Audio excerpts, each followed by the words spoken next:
Hare Krishna. So ಹೋದ ವಾರ ಯಾವ ಲೀಲೆಗಳ ಶ್ರವಣ ಮಾಡಿದ್ರಿ? ಯಾರ್ಯಾರು ಜ್ಞಾಪಕ ಇದೆಯಾ? ಹಾಂ, ಧೇನುಕಾಸುರ, ಅಘಾಸುರ, ಆಮೇಲೆ ಕಾಲಿಯ, ಬ್ರಹ್ಮ ವಿಮೋಹನ ಲೀಲಾ. ಸೊ ಇದರಲ್ಲಿ ಒಂದೆರಡು ಮೂರು ಮುಖ್ಯ ವಿಷಯಗಳಿದೆ. ಪ್ರಭುಗಳು ಹೇಳಿದರೆ ಸಂತೋಷ.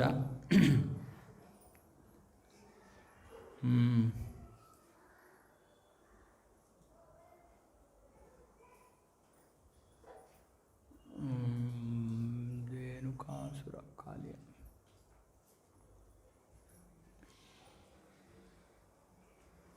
ಅಘಾಸುರ. ಅಘಾಸುರನ ಒಂದು ವಿಷಯದಲ್ಲಿ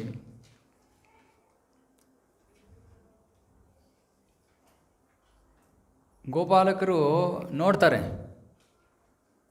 ಯಾವುದೋ ಹೊಸದಾದ ಯಾವುದೋ ಒಂದು ಗುಹೆ ಬಂದ್ಬಿಟ್ಟಿದೆಯಲ್ಲ ಇಲ್ಲಿ. ಯಾಕೆಂದರೆ ಅಘಾಸುರ ಅವನು ಹಾವಿನ ರೂಪವನ್ನು ತಗೊಂಡಿರ್ತಾನೆ, ಆದರೆ ದೊಡ್ಡ ಶರೀರ, ಬೃಹತ್ ಶರೀರ. ಆ ಬೃಹತ್ ಶರೀರದ ಅವನು ಏನು ಮಾಡಿದ್ದಾನೆ, ಬಾಯನ್ನು ತೆಕ್ಕೊಂಡು ಕೂತಿದ್ದಾನೆ. ಬಾಯನ್ನು ತೆಕ್ಕೊಂಡು ನಾಲಿಗೆಯನ್ನು ಉದ್ದವಾಗಿ ಚಾಚಿ ಒಂದು ರಸ್ತೆ ಥರ ಮಾಡಿ ಬಾಯನ್ನು ತೆಕ್ಕೊಂಡು ಕೂತಿದ್ದಾನೆ, ಇವರೆಲ್ಲ ಒಳಗೆ ಬರಲಿ ಅಂತ. ಹುಡುಗರು ಆವಾಗ ನೋಡ್ತಾರೆ, ದೂರದಿಂದ ನೋಡ್ತಾ ಇದ್ದಾರೆ. ಅವ್ರಿಗೆ ನೋಡಿದ್ರೆ ಇದೇನು ಗುಹೆ ಥರ ಕಾಣ್ತಾ ಇಲ್ವಲ್ಲ, ಇದು ಯಾವುದೋ ಹಾವಿನ ಬಾಯಿ ಇರಬೇಕು. ಆದರೆ ಗೋಪಾಲಕರಿಗೆ ಕೃಷ್ಣನ ಮೇಲೆ ಎಷ್ಟು ನಂಬಿಕೆ, ಎಷ್ಟು ಶ್ರದ್ಧೆ ಅಂದರೆ ಹಾಸ್ಯ ಮಾಡ್ತಾ ಇದ್ದಾರೆ. ಅಯ್ಯೋ ಅಸುರ ಇದ್ರೇನಂತೆ, ನಮ್ಮ ಕೃಷ್ಣ ಇದ್ದಾನೆ. ಸೊ ಇದು ನಮ್ಮ ಜೀವನದಲ್ಲಿ ಬಹಳ ಮುಖ್ಯವಾದ ಒಂದು ವಿಷಯ. ಜೀವನದಲ್ಲಿ ನಾವು ಹಲವಾರು ಅಘಾಸುರರನ್ನು ನೋಡಬೇಕು.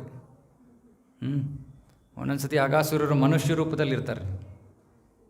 ಅದು ಎಂಥ ಮನುಷ್ಯರು, ಮನೆಯಲ್ಲೇ ಅಘಾಸುರರು ಇರ್ತಾರೆ.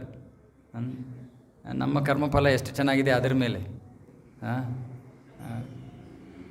ಪ್ರಭುಗಳಿಗೆ ಮನೆಯಲ್ಲಿರೋ ಮಾತಾಜಿಯರು ಅಘಾಸುರರು, ಹೆಂಗಸರಿಗೆ ಮನೆಯಲ್ಲಿರೋ ಗಂಡಸರು ಅಘಾಸುರರು. ಇಲ್ಲಾಂದರೂ ಜೀವನದಲ್ಲಿ ಬೇಕಾದಷ್ಟು ಸಮಸ್ಯೆಗಳು ಬರುತ್ತೆ, ನಮಗೆ ಸಮಸ್ಯೆಗಳು ಬರುತ್ತೆ. ಸಮಸ್ಯೆಗಳು ಬಂದಾಗ ನಮ್ಮ ಮನಸ್ಸಿನಲ್ಲಿ ಒಂದೇ ಒಂದು ಇರಬೇಕು, ಏನು? ಕೃಷ್ಣ ಇದ್ದಾನೆ ಅಷ್ಟೇ. ಕೃಷ್ಣನ ಮೇಲೆ ಶರಣಾಗತಿ. ಇದರ ಬಗ್ಗೆ ನಾನು ಮುಂಚೆನೂ ಹೇಳಿದ್ದೀನಿ. ಕೃಷ್ಣನಲ್ಲಿ ನಾವು ಶರಣಾಗತರಾಗಿದ್ದರೆ ಜೀವನದ ಯಾವ ಸಮಸ್ಯೆಗಳಿಗೂ ನಾವು ತಲೆ ಕೆಡಿಸ್ಕೊಳ್ಳಲ್ಲ.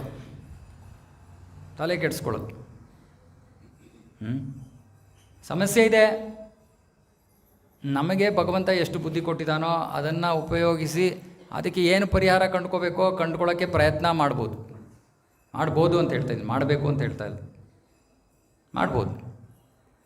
ಅರೆ ನಾವು ಮಾಡೋ ಪ್ರಯತ್ನದಿಂದ ನಮಗೆ ಫಲ ಸಿಗುತ್ತಾ ಗೊತ್ತಿಲ್ಲ.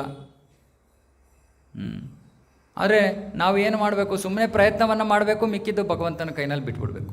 ಕೃಷ್ಣನಿಗೆ ಏನು ಇಚ್ಛೆನೋ ಹಾಗೆ ನಡೀಲಿ. ಆದರೆ ನಾವೇನು ಮಾಡ್ತೀವಿ, ಇವಾಗ ಹುಡುಗರು ನಿಂತ್ಕೊಂಡು ಅಲ್ಲಿ ಕೃಷ್ಣನಿಗೆ ಹೇಳಿಲ್ಲ, ಕೃಷ್ಣ ಇಲ್ಲಿ ಅಘಾಸುರ ಇದ್ದಾನೆ, ಯಾರೋ ಅಸುರ ಇದ್ದಾನೆ, ನಾವು ಒಳಗೆ ಹೋಗ್ತೀವಿ, ಅವ್ನು ನಮ್ಮನ್ನು ತಿಂದುಬಿಡ್ಬೋದು, ನೀನು ಹಿಂಗೆ ಮಾಡು ಹಂಗೆ ಮಾಡು, ನಿನ್ನ ದೇಹನ ವಿಸ್ತರಿಸ್ಕೋ, ಇಲ್ಲ ಹೇಗೆ ಕೊಡ್ತೀಯ ನೀನು, ನಾನು ಸ್ವಲ್ಪ ಯೋಚನೆ ಮಾಡಿ ನಿನಗೆ ಹೇಳ್ತೀನಿ ಮಾರ್ಗ. ಅದೇನೂ ಮಾಡಲಿಲ್ಲ ಹುಡುಗರು, ಸುಮ್ಮನೆ ಹೋದರು. ಕೃಷ್ಣ ಇದ್ದಾನೆ, ಅವನಿಗೆ ಏನು ಮಾಡಬೇಕು ಅವ್ನು ಮಾಡ್ಕೋತಾನೆ ಅಷ್ಟೇ. ಇದು ಶ್ರದ್ಧೆ ಕೃಷ್ಣಲ್ಲಿ. ಪ್ರಭುಪಾದರು ಬರೀತಾರೆ, ಭಕ್ತಿ ಸೇವೆಯಲ್ಲಿ ನಾವು ಭಕ್ತಿಯಲ್ಲಿ ಮುಂದುವರಿತಾ ಇದ್ದೀವಿ ಅಂದರೆ ನಮ್ಮ ಕೃಷ್ಣನ ಮೇಲಿನ ನಮ್ಮ ಶ್ರದ್ಧೆ ಹೆಚ್ಚಾಗ್ತಾ ಇದೆ ಅಂತ ಅರ್ಥ. ಭಾಗವತದಲ್ಲಿ ಅಶ್ವತ್ಥಾಮ ಬ್ರಹ್ಮಾಸ್ತ್ರವನ್ನು ಪ್ರಯೋಗ ಮಾಡ್ತಾನೆ ಪಾಂಡವರ ವಿರುದ್ಧ. ಮತ್ತೆ ಪರೀಕ್ಷಿತ, ಉತ್ತರೆಯ ಗರ್ಭದಲ್ಲಿ ಪರೀಕ್ಷಿತ ಇದ್ದ. ಆ ಬ್ರಹ್ಮಾಸ್ತ್ರವನ್ನು ನೋಡಿ ಪಾಂಡವರು ತಮ್ಮ ಪ್ರಯತ್ನವನ್ನು ತಾವು ಮಾಡೋಕ್ಕೆ ಶುರು ಮಾಡ್ತಾರೆ. ಅಂದರೆ ಅವರೆಲ್ಲ ಮಹಾಯೋಧರು, ಅರ್ಜುನ ಗಾಂಡಿವ ತೊಗೋತಾ ಇದ್ದಾನೆ, ಭೀಮ ಗದೆ ತೊಗೋತಾ ಇದ್ದಾನೆ, ಇನ್ನೊಂದು ಮಾಡ್ತಾ ಇದ್ದಾನೆ. ಆದರೆ ಕೃಷ್ಣ ನೋಡ್ತಾ ಇದ್ದಾನೆ, ಅಯ್ಯೋ ಇವರು ತಮ್ಮ ಅಸ್ತ್ರಗಳನ್ನು ಪ್ರಯೋಗ ಮಾಡೋಷ್ಟು ಸಮಯ ಇಲ್ಲ ಇಲ್ಲಿ. ಕೃಷ್ಣ ಏನು ಮಾಡ್ತಾನೆ? ಬ್ರಹ್ಮಾಸ್ತ್ರವನ್ನು ಅವನೇ ನಾಶ ಮಾಡಿಬಿಡ್ತಾನೆ. ಅಂದರೆ ಏನರ್ಥ? ಭಕ್ತರಿಗೆ ಆ ನಂಬಿಕೆ ಇದೆ, ನಮಗೆ ಮಾಡೋ ಪ್ರಯತ್ನ ನಾವು ಮಾಡ್ತೀವಿ, ನಮಗಿಂತ ದೊಡ್ಡದಾದ ಸಮಸ್ಯೆ ಇದ್ದರೆ ಕೃಷ್ಣ ಇದ್ದಾನೆ, ನೋಡ್ಕೋತಾನೆ. ಓಕೆ, ಇದು ಅಗಾಸುರನ ಲೀಲೆಯಿಂದ ನಾವು ಕಲಿಬೇಕಾಗಿರೋ ವಿಷಯ. ಕಾಳಿಯನ ಜೀವನದಲ್ಲಿ ಏನು ನೋಡ್ತೀರಾ? ಕಾಳಿಯನ 1000 ಹೆಡೆಗಳಂತೆ, 1000 ಹೆಡೆಗಳು. 1000 ಹೆಡೆಗಳಲ್ಲಿ 100 ಹೆಡೆಗಳು ಪ್ರಮುಖವಾದವು. ಕೃಷ್ಣ ಏನು ಮಾಡ್ತಾ ಇದ್ದಾನೆ? ಪ್ರತಿಯೊಂದು ಹೆಡೆ ಮೇಲೆ ಕಾಲಿತ್ತು ತುಳಿತಾ ಇದ್ದಾನೆ. ಆ ಕಾಲಿಯ ಅಹಂಕಾರದಿಂದ ತಲೆ ಮೇಲೆ ಎತ್ತಾಗ ಭಗವಂತ ಏನು ಮಾಡ್ತಾನೆ? ಆ ಹೆಡೆ ಮೇಲೆ ತುಳಿತಾನೆ. ಸೊ ಇದು ಮೊದಲನೇ ವಿಷಯ. ಕೃಷ್ಣನಿಗೆ ಭಕ್ತರಲ್ಲಿ ಅಹಂಕಾರ, ಗರ್ವ ಇಷ್ಟ ಇಲ್ಲ. ಅದರ ದಮನ ಮಾಡ್ತಾನೆ, ನಾಶ ಮಾಡ್ತಾನೆ ಕೃಷ್ಣ. ಮೊದಲನೇ ವಿಷಯ. ಎರಡನೇದು, ಅಗಾಸುರನ್ನ ಕೃಷ್ಣ ಕೊಂದ್ಬಿಟ್ಟ. ಕಾಳಿಯನ್ನ ಕೊಂದ. ಯಾಕೆ ಕೊಲ್ಲಿಲ್ಲ? ಕೃಷ್ಣ ಯಾಕೆ ಕಾಳಿಯನ್ನ ಕೊಲ್ಲಿಲ್ಲ? ಕಾಳಿಯನ್ನ ಬದುಕಿ ಬಿಡೋದಕ್ಕೆ ಕಾರಣ ಏನು? ನೀವು ಕತೆ ಕೇಳ್ತಿರಲ್ಲ, ಏನಾಗತ್ತೆ ಕೊನೆಯಲ್ಲಿ? ಯಾರು ಬರ್ತಾರೆ? ಯಾರು? ನಾರದ ಮುನಿಗಳ ನಾಗಪತ್ನಿಯರು ಯಾರು? ಭಗವಂತನ ಭಕ್ತರು. ಭಗವಂತನ ಭಕ್ತರು ಬಂದು ಭಗವಂತನಲ್ಲಿ ಪ್ರಾರ್ಥನೆ ಮಾಡ್ತಾರೆ, ಇವರನ್ನು ಕ್ಷಮಿಸ್ಬಿಡಿ ಅಂತ. ಹಾಗಾಗಿ ಇದನ್ನು ನಾವು ನೆನಪನ್ನು ಇಟ್ಕೋಬೇಕು. ನಮ್ಮ ಜೀವನದಲ್ಲಿ ನಮಗೆ ಭಕ್ತರ ಜೊತೆಗಿನ ನಮ್ಮ ಒಂದು ಸಂಬಂಧ ಏನಿದೆಯೋ ಅದು ಪ್ರೀತಿಪೂರ್ವಕವಾಗಿದ್ದರೆ ಭಕ್ತರು ಕೂಡ ನಮಗೆ ಬಹಳ ಈ ರೀತಿ ಕಾಳಿಯ ಅಂತಹ ಸನ್ನಿವೇಶ, ಮರಣ ಅನ್ನೋದು ಸರ್ಪದ ಬಾಯಿ. ಆ ಸಮಯದಲ್ಲಿ ಭಕ್ತರು ಏನು ಮಾಡ್ತಾರೆ? ಬಂದ್ಬಿಟ್ಟು ನಮಗೆ ಕೃಷ್ಣನನ್ನು ಸ್ಮರಿಸ್ತಾರೆ, ಜ್ಞಾಪಿಸ್ತಾರೆ. ಹೇಗೆ? ಹರೇ ಕೃಷ್ಣ ಮಹಾಮಂತ್ರವನ್ನು ಹೇಳಿ. ಹಾಗಾಗಿ ಭಕ್ತರ ಆಶ್ರಯವನ್ನು ಪಡ್ಕೊಳ್ಳೋದು ಬಹಳ ಬಹಳ ಮುಖ್ಯ. ಮರಣದಿಂದಲೂ ಕೂಡ ಭಕ್ತರು ನಮ್ಮನ್ನು ರಕ್ಷಿಸ್ಬೋದು. ಇದು ನಾವು ಕಾಳಿಯ ಲೀಲೆಯಿಂದ ಕಲ್ತ್ಕೋಬೇಕಾಗಿರೋ ವಿಷಯ. ಇನ್ನೊಂದು ತುಂಬ ಸುಂದರವಾದ ಮಧುರವಾದ ವಿಷಯ, ಅಗಾಸುರನ ವಧೆಯಲ್ಲಿ, ಅಗಾಸುರ ಅಲ್ಲ, ಧೇನುಕಾಸುರ, ಕತ್ತೆ. ನಮ್ಮೆಲ್ಲರೂ ಸ್ವಲ್ಪ ಕತ್ತೆತನ ಇದೆ ಅಲ್ವಾ? ಕತ್ತೆತನ ಅಂದ್ರೇನು? ಕತ್ತೆ ಗುಣಲಕ್ಷಣ ಏನು? ಹೆಚ್ಚು ಕೆಲಸ ಮಾಡೋದು. ಓಕೆ, ಭಾರ ಹೊರೋದು. ನಾವು ಯಾವ ಭಾರ ಹೊರತಾ ಇದ್ದೀವಿ? ಸಂಸಾರದ ಭಾರವನ್ನು ಹೊರತಾ ಇದ್ದೀವಿ. ಇವಾಗ ಆ ತಾಲವನ ಅನ್ನೋ ಜಾಗ ಮುಂಚೆಯಿಂದನೂ ಇತ್ತು. ಇವತ್ತೇನು ಹೊಸದಾಗಿ ನೋಡಲಿಲ್ಲ ಹುಡುಗರು ತಾಲವನವನ್ನು. ಆದರೆ ತಾಲವನದಲ್ಲಿ ತಾಲ ವೃಕ್ಷಗಳಿವೆ. ಆ ವೃಕ್ಷಗಳ ಹಣ್ಣು ಬಹಳ ಬಹಳ ರುಚಿಕರವಾದವು, ಮತ್ತು ವಾಸನೆ ಕೂಡ ಸುವಾಸನೆ ಅದ್ಭುತವಾದದ್ದು. ಹುಡುಗರ ಇಚ್ಛೆ ಏನು ಅಂದರೆ ಈ ಅದ್ಭುತವಾದ ಹಣ್ಣುಗಳನ್ನು ಯಾರು ತಿನ್ನಬೇಕು? ಕೃಷ್ಣ ಬಲರಾಮ ತಿನ್ನಬೇಕು ಅನ್ನೋ ಆಸೆ ಅವರಿಗೆ. ತಾವು ತಿನ್ನಬೇಕು ಅಂತ ಆಸೆ ಅಲ್ಲ. ಏನು ಪ್ರಭು ಇವತ್ತು ಸ್ವೀಟು ಕೃಷ್ಣ ತಿಂದಿದ್ದಾನ ಅಂತ ಯಾರು ಯೋಚನೆ ಮಾಡ್ತೀವಿ? ನನಗೆ ಸಿಕ್ಕಿದ್ರೆ ಸಾಕು.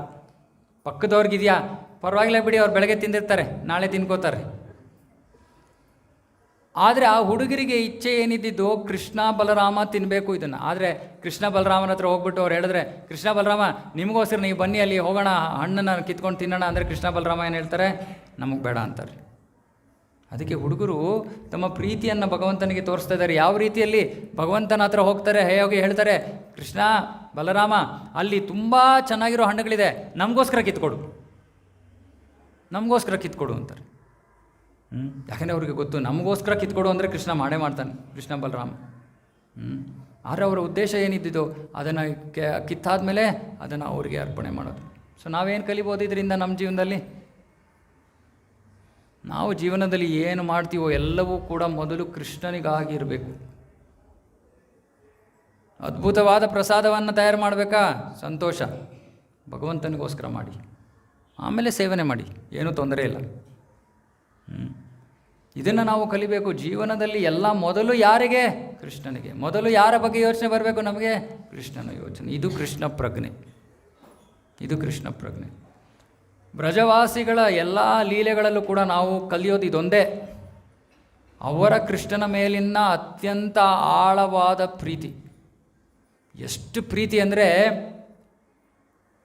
ನಾನು ಪೂತನ ಸಂಹಾರದ ಸಮಯದಲ್ಲಿ ಹೇಳಿದ್ನಲ್ಲ, ಪೂತನೇ ರಾಕ್ಷಸಿ ಕೃಷ್ಣನ ಕೊಲ್ಲಕ್ಕೆ ಬಂದು ಅಂತಹ ಒಬ್ಬಳನಿಗೆ ಕೃಷ್ಣ ಆಧ್ಯಾತ್ಮಿಕ ಜಗತ್ತಿನಲ್ಲಿ ಆಯಾ ನರ್ಸಿನ ಕೆಲಸವನ್ನು ಕೊಟ್ಬಿಡ್ತಾನೆ. ಹೋಗಮ್ಮ ನೀನು, ಯಾಕೆ ನನಗೆ ಹಾಲು ಕುಡಿಸಿದ್ಯಲ್ಲ, ಕೊಲ್ಲಕ್ಕೆ ಬಂದೇ ಪರವಾಗಿಲ್ಲ, ಅವ್ರು ಹಾಲು ಕುಡಿಸ್ದೆ ಅಲ್ವಾ, ಹಾಗಾಗಿ ನಿನಗೆ ಆ ಗತಿ. ನಮ್ಮ ಆಚಾರ್ಯರು ಹೇಳ್ತಾರೆ, ಕೊಲ್ಲಕ್ಕೆ ಬಂದವಳಿಗೆ ಇಂತಹ ಒಂದು ಗತಿಯನ್ನು ಕೊಟ್ಟಿದ್ದಾನೆ ಕೃಷ್ಣ. ಇನ್ನು ಅವನಿಗೆ ಪ್ರೀತಿಯಿಂದ ಸೇವೆ ಮಾಡ್ತಾ ಇರುವಂಥ ಭಕ್ತರಿಗೆ ಏನು ಕೊಡ್ತಾನೆ ಕೃಷ್ಣ? ಏನು ಕೊಡೋಕ್ಕಾಗತ್ತೆ ಕೃಷ್ಣನಿಗೆ? ಏನು ಕೊಡೋಕ್ಕಾಗಲ್ಲ ಕೃಷ್ಣನಿಗೆ. ಕೃಷ್ಣ ಏನು ಬೇಕಾದ್ರೂ ಕೊಡ್ಬೋದು, ಆದರೆ ಕೃಷ್ಣ ಹೇಳ್ತಾನೆ, ಇಂತಹ ಪ್ರೀತಿಗೆ ನಾನು ಪ್ರತಿಸ್ಪಂದಿಸೋಕ್ಕಾಗದೇ ಇಲ್ಲ. ಅಂತಹ ಪ್ರೀತಿಯನ್ನು ತೋರ್ತಾ ಇರೋ ಭಕ್ತರಿಗೆ ಕೃಷ್ಣ ಏನು ಮಾಡ್ತಾನೆ? ತನ್ನನ್ನು ತಾನೇ ಕೊಟ್ಕೊಂಡು ಬಿಡ್ತಾನೆ. ಇದು ವ್ರಜಭೂಮಿ, ವೃಂದಾವನ. ವೃಂದಾವನದ ಭಕ್ತರು ಅಂದರೆ ತಮ್ಮನ್ನು ತಾವು ಸಂಪೂರ್ಣವಾಗಿ ಕೃಷ್ಣಗೆ ಅರ್ಪಿಸ್ಕೊಂಡು ಬಿಟ್ಟಿರೋಂಥವ್ರು. ಅವರಿಗೆ ತಮ್ಮ ಮನೆ, ಮಠ, ಹಣ, ಸಂಪತ್ತು, ಕುಟುಂಬ, ಆಳು ಮೂಳು ಎಲ್ಲವೂ ಕೂಡ ಕೃಷ್ಣನಿಗೆ ಕೃಷ್ಣಾರ್ಪಣಮಸ್ತು. ತಮಗೋಸ್ಕರ ಅವರು ಒಂದು ಕ್ಷಣ ಕೂಡ ಜೀವನ ಮಾಡಲ್ಲ. ಇದು ನಾವು ವ್ರಜ ಭಕ್ತರಿಂದ ಕಲ್ತ್ಕೋಬೇಕಾಗಿರೋ ವಿಷಯ. ಓಕೆ, ಸೊ ಇವತ್ತು ಇದು ನಮ್ಮ ಹೋದ ವಾರದ ಲೀಲೆಗಳ ಸ್ವಲ್ಪ ಸಂಬಂಧಿತ ವಿಷಯ. ಇವತ್ತು ಎರಡು ಬಹಳ ಸುಂದರವಾದ ಲೀಲೆಗಳು. ಇದನ್ನು ನಾವು ಮೊದಲನೇದಂತೂ ನಾವು ಪ್ರತಿ ವರ್ಷ ಕಾರ್ತಿಕ ಮಾಸದಲ್ಲಿ ಇದನ್ನು ಹೇಳ್ತೀವಿ. ಯಾವ ಲೀಲೆ? ದಾಮೋದರ ಲೀಲೆ. ದಾಮೋದರ ಅಂದರೆ ಅರ್ಥ ಏನು? ದಾಮ ಅಂದರೆ ಉದರ ಅಂದರೆ ಸೊಂಟ ಅಥವಾ ಹೊಟ್ಟೆ. ದಾಮೋದರ ಅಂದರೆ ಒಂದು ಹಗ್ಗದಿಂದ ಕೃಷ್ಣ ತನ್ನನ್ನು ತಾನು ಕಟ್ಟಿಸ್ಕೋತಾನೆ, ಹಾಗಾಗಿ ಅವನಿಗೆ ಹೆಸರು ಬಂತು ದಾಮೋದರ. ಸೊ ಇದು ಬಹಳ ಸೊಗಸಾದ ಒಂದು ಮಧುರವಾದ ಲೀಲೆ. ಕಾರ್ತಿಕ ಮಾಸ ಬಂದಾಗ ಅದಕ್ಕೆ ಸಂಬಂಧಿತವಾದ ಸುಂದರವಾದ ಹಾಡನ್ನು ಆಡ್ತೀವಿ, ನಮಾಮೀಶ್ವರಂ. ಅದಕ್ಕೆ ಇವತ್ತು ಸಮಯ ಇಲ್ಲ, ಲೀಲೆಯ ವರ್ಣನೆಯನ್ನು ಮಾಡ್ತೀನಿ. ಇದರಲ್ಲಿ ಎಲ್ಲ ಭಗವಂತನ ವೃಂದಾವನದ ಲೀಲೆಗಳಿಗೆಯಲ್ಲಿ ಇರೋಂತಹ ಒಂದು ನಾವು ಏನು ತಿಳ್ಕೋಬೇಕು ಅದು ಎಲ್ಲಕ್ಕಿಂತ ಹೆಚ್ಚು ಈ ಲೀಲೆಯಲ್ಲಿ ಇರೋದು. ನಾವು ಈ ಲೀಲೆಯಲ್ಲಿ ಏನು ಕಲಿತೀವಿ ಅಂದರೆ, ಕೃಷ್ಣನನ್ನು ಅವನ ಪ್ರಿಯ ಭಕ್ತರು ಹೇಗೆ ನಿಯಂತ್ರಿಸಬಹುದು ಅನ್ನೋದನ್ನು ನಾವು ಈ ಒಂದು ಲೀಲೆಯಲ್ಲಿ ನೋಡ್ತೀವಿ. ಪ್ರತಿ ಸತಿ ನಾನು ಹೇಳ್ದಂಗೆ ಲೀಲಾ ಶ್ರವಣದೊಂದಿಗೆ ಗೋಲೋಕ ವೃಂದಾವನಕ್ಕೆ ಹೋಗೋಕ್ಕೆ ಟೈಮ್ ಬಂತು. ಟಿಕೆಟ್ ತೊಗೊಂಡಿದ್ದೀರಾ? ತೊಗೊಂಡಿದ್ರೆ ಎಲ್ಲರೂ ನಮ್ಮ ಜೊತೆ ಬರ್ಬೋದು. ಇಲ್ಲ ಪ್ರಭು ಇಲ್ಲೇ ಚೆನ್ನಾಗಿದೆ ನಿದ್ದೆ ಮಾಡೋಕ್ಕೆ ಅಂದರೆ ನಿದ್ದೆ ಮಾಡ್ಬೋದು, ಅಥವಾ ಹೊರಗಡೆ ಇನ್ನೂ ಏನೋ ವಿಷಯ ಇನ್ನೂ ಮುಖ್ಯವಾದದ್ದಿದೆ ಅಂದರೆ ಅದ್ರ ಬಗ್ಗೆ ಯೋಚನೆ ಮಾಡ್ಬೋದು. ನಾನಂತೂ ಹೋಗ್ತಾಯಿದ್ದೀನಿ, ಯಾರು ಬರ್ತಿರೋ ಬನ್ನಿ. ಸೊ ಕೃಷ್ಣ ಚಿಕ್ಕವನಾಗಿದ್ದಾಗ ಕೃಷ್ಣನಿಗೆ ಹಿಂದಿಯಲ್ಲಿ ಒಂದು ಹೆಸರಿದೆ. ಏನು ಮಾಡ್ತಾನೆ ಅವನು? ಪ್ರತಿನಿತ್ಯದ ಕೆಲಸ ಏನೋ ಒಂದು. ಚಿಕ್ಕ ಮಗು ಇದ್ದಾಗ, ಹುಡುಗ ಇದ್ದಾಗ ಏನು ಮಾಡ್ತಾ ಇದ್ದಾನೆ? ಪ್ರತಿಯೊಬ್ಬರ ಮನೆಗೆ ಹೋಗಿ ಬೆಣ್ಣೆ ಕದೀತಾ ಇದ್ದಾನೆ. ಅದಕ್ಕೆ ಅವನಿಗೆ ಮಾಖನ್ ಚೋರ್ ಅಂತಾರೆ. ಮಾಖನ್ ಚೋರ್, ಬೆಣ್ಣೆಯನ್ನು ಕದಿಯೋನು. ಪ್ರತಿದಿನ ಅವನಿಗಿದೇ ಕೆಲಸ. ಅಕ್ಕಪಕ್ಕದ ಮನೆಗೆ ಹೋಗೋದು, ಬೇರೆ ಬೇರೆ ಚೇಷ್ಟೆಯನ್ನು ಮಾಡೋದು. ಬರೀ ಬೆಣ್ಣೆ ಕದಿಯೋದು ಒಂದೇ ಅಲ್ಲ, ಅದು ಒಂದು ಕೆಲಸ ಅಷ್ಟೇ. ಈಗ ವ್ರಜಭೂಮಿಯಲ್ಲಿ ಇರೋ ಎಲ್ಲ ಹಿರಿಯ ಗೋಪಿಯರು ಅವರೆಲ್ಲರೂ ಕೂಡ ಅವ್ರಿಗೆ ಮುಂಚಿಂದಲೇ ಕೃಷ್ಣನ ಜನ್ಮ ಆದಾಗಿಂದಲೂ ಅವರಿಗೆ ಕೃಷ್ಣ ಅಂದರೆ ಪಂಚಪ್ರಾಣ. ಎಷ್ಟು ಪ್ರೀತಿ ಕೃಷ್ಣನ ಮೇಲೆ ಅಂದರೆ ತಮ್ಮ ಮಕ್ಕಳಿಗೆ ಅವರು ತಮ್ಮ ಮಕ್ಕಳ ಪ್ರತಿ ಇರೋ ಪ್ರೇಮಕ್ಕಿಂತ ಹೆಚ್ಚು ಪ್ರೇಮ ಕೃಷ್ಣನನ್ನು ಕಂಡ್ರೆ. ಮತ್ತು ಕೃಷ್ಣ ಭಾಳ ತುಂಟ. ನಿಮ್ಮ ಮನೆಗಳಲ್ಲಿ ವಿಶೇಷವಾಗಿ ಗಂಡು ಮಕ್ಕಳು ಬಹಳ ಚೇಷ್ಟೆ ಮಾಡ್ತಾಯಿದ್ರೆ ಪಾಪ ತಾಯಂದರು ಭಾಳ ಕಷ್ಟಪಡ್ತಾರೆ ಅಲ್ವಾ? ಈ ಚೇಷ್ಟೆ ಬಾಪ್ ಇವನು. ಅಂದರೆ ಯಾರು ಏನು ಚೇಷ್ಟೆ ಮಾಡ್ತಾರೋ ಆ ಎಲ್ಲ ಚೇಷ್ಟೆ ಅವನಿಂದಲೇ ಬಂದಿರೋದು. ಇನ್ನು ಯೋಚನೆ ಮಾಡಿ ಯಶೋಧ ಸ್ಥಿತಿ ಹೇಗಿರಬೇಕು. ಯಶೋಧ ಸ್ಥಿತಿ ಆಗಿರಲಿ, ಅಕ್ಕಪಕ್ಕದ ಮನೆಯವರು ಸರಿ ತಾಯಿ ಹೆಂಗೋ ಸಹಿಸ್ಕೊಂಡ್ಬಿಡ್ತಾಳೆ, ಅಕ್ಕಪಕ್ಕದ ಮನೆಯವ್ರು ಸುಮ್ಮನೆ ಇರ್ತಾರ? ಅರೆ ಕೃಷ್ಣನ ಕುರಿತಾಗಿ ಅಕ್ಕಪಕ್ಕದ ಮನೆಯವ್ರಿಗೇನೂ ಅಷ್ಟೇ ಪ್ರೀತಿ ಕೃಷ್ಣನ ಮೇಲೆ. ಅವರು ದಿನಾ ಬೆಳಗ್ಗೆ ಕಾಯ್ತಾ ಇರ್ತಾರೆ. ಯಾರಿಗೋಸ್ಕರ? ಕಳ್ಳಂಗೋಸ್ಕರ. ನಿಮ್ಮ ಮನೇಲಿ ಆಗಬಾರ್ದು, ಯಾರೋ ಕಳ್ಳ ಬರ್ತಾನೆ ಅಂದ್ಕೊಳ್ಳಿ, ನೀವೇನು ಮಾಡ್ತೀರಾ? ಓ ಕಳ್ಳ ಬಂದಿದ್ದಾನೆ, ಪಾಪ ಕೂತ್ಕೋ ಇಲ್ಲಿ ಸೋಫಾ ಮೇಲೆ, ಏನು ಬೇಕು ಇವತ್ತು ನಿನಗೆ? ಹಾಂ, ಏನು ಸ್ವೀಟ್ ಮಾಡಿಕೊಡ್ಲಿ ನಿನಗೆ? ನಾಳೆ ತಿರ್ಗಾ ಅದೇ ಸಮಯಕ್ಕೆ ಪಾಪ. ಆದರೆ ಈ ಕೃಷ್ಣ ಕಳ್ಳ ಎಲ್ಲರ ಮನೆಗೆ ಬಂದು ಕದೀತಾ ಇದ್ದಾನೆ. ಅವನು ಭೌತಿಕ ಯಾವ ವಸ್ತುಗಳನ್ನು ಕದೀತಾ ಇಲ್ಲ, ಅವನೇನು ಕದೀತಾ ಇದ್ದಾನೆ? ಎಲ್ಲರ ಹೃದಯವನ್ನು ಕದೀತಾ ಇದ್ದಾನೆ. ಕೃಷ್ಣ ಕದಿಯೋದು ನಮ್ಮ ಹೃದಯ. ಅವನಿಗೇನು ಬೆಣ್ಣೆ ಏನು ಕಡಿಮೆನಾ? ಪ್ರತಿದಿನ ಬರ್ತಾ ಇದ್ದಾನೆ, ಪ್ರತಿದಿನ ಒಂದಲ್ಲ ಒಂದು ಚೇಷ್ಟೆ. ಸೊ ಈ ಗೋಪಿಯರಿಗೆಲ್ಲ ಸಂತೋಷ ಅಂದರೆ ಸಂತೋಷ, ಕೃಷ್ಣ ಬಂದರೆ ಅವ್ರ ಮನೆಗೆ ಹಬ್ಬ.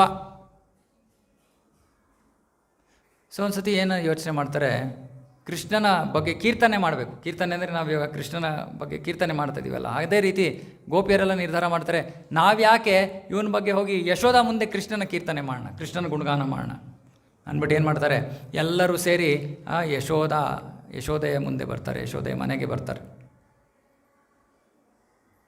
ಸರಿ, ಯಶೋದೆಯ ಮನೆಯಲ್ಲಿ ಏನೋ ತನ್ನ ಕೆಲಸವನ್ನು ಮಾಡ್ಕೊಂಡು ಕೂತಿದ್ದಾಳೆ, ಎಲ್ಲರೂ ಬರ್ತಾರೆ, ಕೂತ್ಕೋತಾರೆ ಯಶೋದೆ ಮುಂದೆ.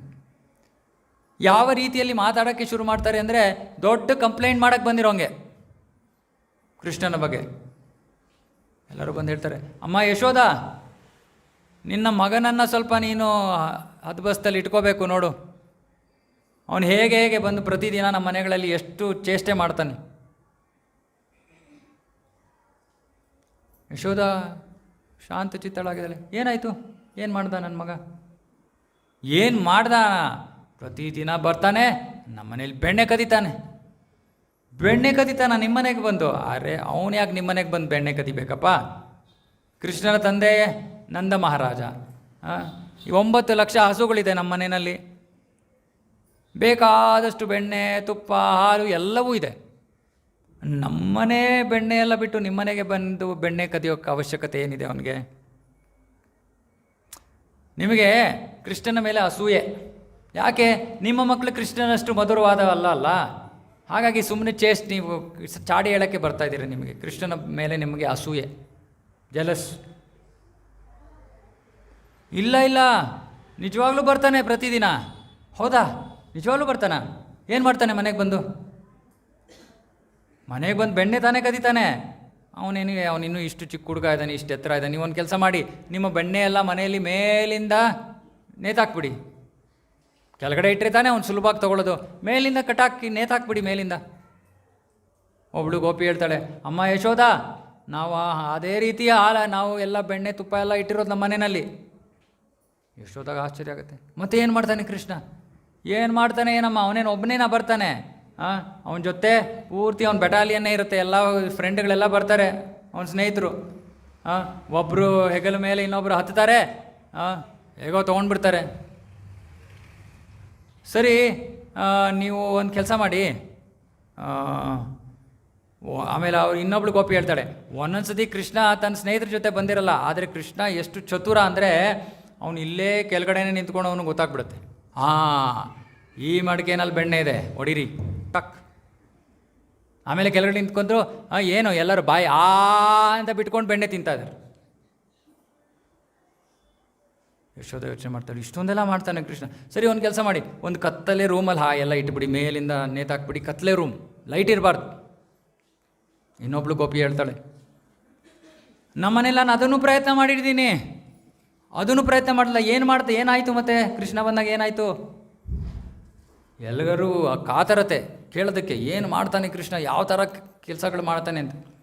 ಆ ಗೋಪಿ ಹೇಳ್ತಾ ಇದ್ದಾಳೆ, ಅಯ್ಯೋ ಅಮ್ಮ, ನೀನು ಕೃಷ್ಣನಿಗೆ ಅಷ್ಟೊಂದು ಸುಂದರವಾದ ಆಭರಣಗಳನ್ನು ಹಾಕಿರ್ತೀಯ, ಎಲ್ಲ ಚಿನ್ನದ ಆಭರಣಗಳು, ಫಳ ಫಳ ಫಳ ಫಳ ಹೊಳಿತಾ ಇವೆ. ಸರಿ, ಅವನು ಕತ್ಲೆ ಕೋಣೆ ಒಳಗೆ ಹೋಗ್ತಾನ, ಹೋದ ತಕ್ಷಣ ಏನಾಗುತ್ತೆ? ಅವನ ಶರೀರದ ಮೇಲಿರೋ ಆಭರಣಗಳಿಂದ ಎಲ್ಲ ಕಡೆ ಬೆಳಕು ಬಂದುಬಿಡುತ್ತೆ, ಅವನಿಗೆ ಸಿಕ್ಕಿಬಿಡುತ್ತೆ, ಅವನೇನು ಬೇಕೋ ತೊಗೊಂಡು ಹೋಗ್ತಾನೆ. ಯಶೋಧ ಯೋಚನೆ ಮಾಡ್ತಾರೆ, ಏನು ನಾನು ಏನು ಉಪಾಯ ಕೊಟ್ಟರು ಕೂಡ ಆಗಲಿ, ಇವರೆಲ್ಲ ಮಾಡಿಬಿಟ್ಟಿದ್ದಾರಲ್ಲ, ಸರಿ ಒಂದು ಕೆಲಸ ಮಾಡೋಣ, ನಾಳೆಯಿಂದ ನಾನು ಕೃಷ್ಣನಿಗೆ ಆಭರಣಗಳೇ ಹಾಕಲ್ಲ. ಗೋಪಿಯರಿಗೆ ಬಹಳ ದುಃಖ ಆಗುತ್ತೆ, ಅಯ್ಯೋ ಬೇಡಮ್ಮ ಹಂಗೆ ಮಾಡಬೇಡ, ಕೃಷ್ಣ ಎಷ್ಟು ಚೆನ್ನಾಗಿ ಕಾಣಿಸ್ತಾನೆ ನೀನು ಆಭರಣಗಳು, ನೀನು ಮಾಡೋ ಅಲಂಕಾರದಿಂದ, ದಯವಿಟ್ಟು ಹಾಗೆ ಮಾಡಬೇಡ. ಇನ್ಯಾರು ಹೇಳ್ತಾರೆ, ನಮ್ಮ ಮನೆಯಲ್ಲಿ ಬೆಣ್ಣೆ ಇರಲಿಲ್ಲ ಅವತ್ತು ಕದಿಯೋಕ್ಕೆ, ಏನು ಮಾಡ್ದ, ಕೋಪ ಬಂದ್ಬಿಡ್ತು ಕೃಷ್ಣನಿಗೆ. ಕೋಪ ಬಂದು ಏನು ಮಾಡ್ದ, ನನ್ನ ಮಗು ಚಿಕ್ಕ ಮಗು ಇದೆ ಮಲಗಿತ್ತು, ಬಂದು ಜಿಗಿಟ್ಬಿಟ್ಟ.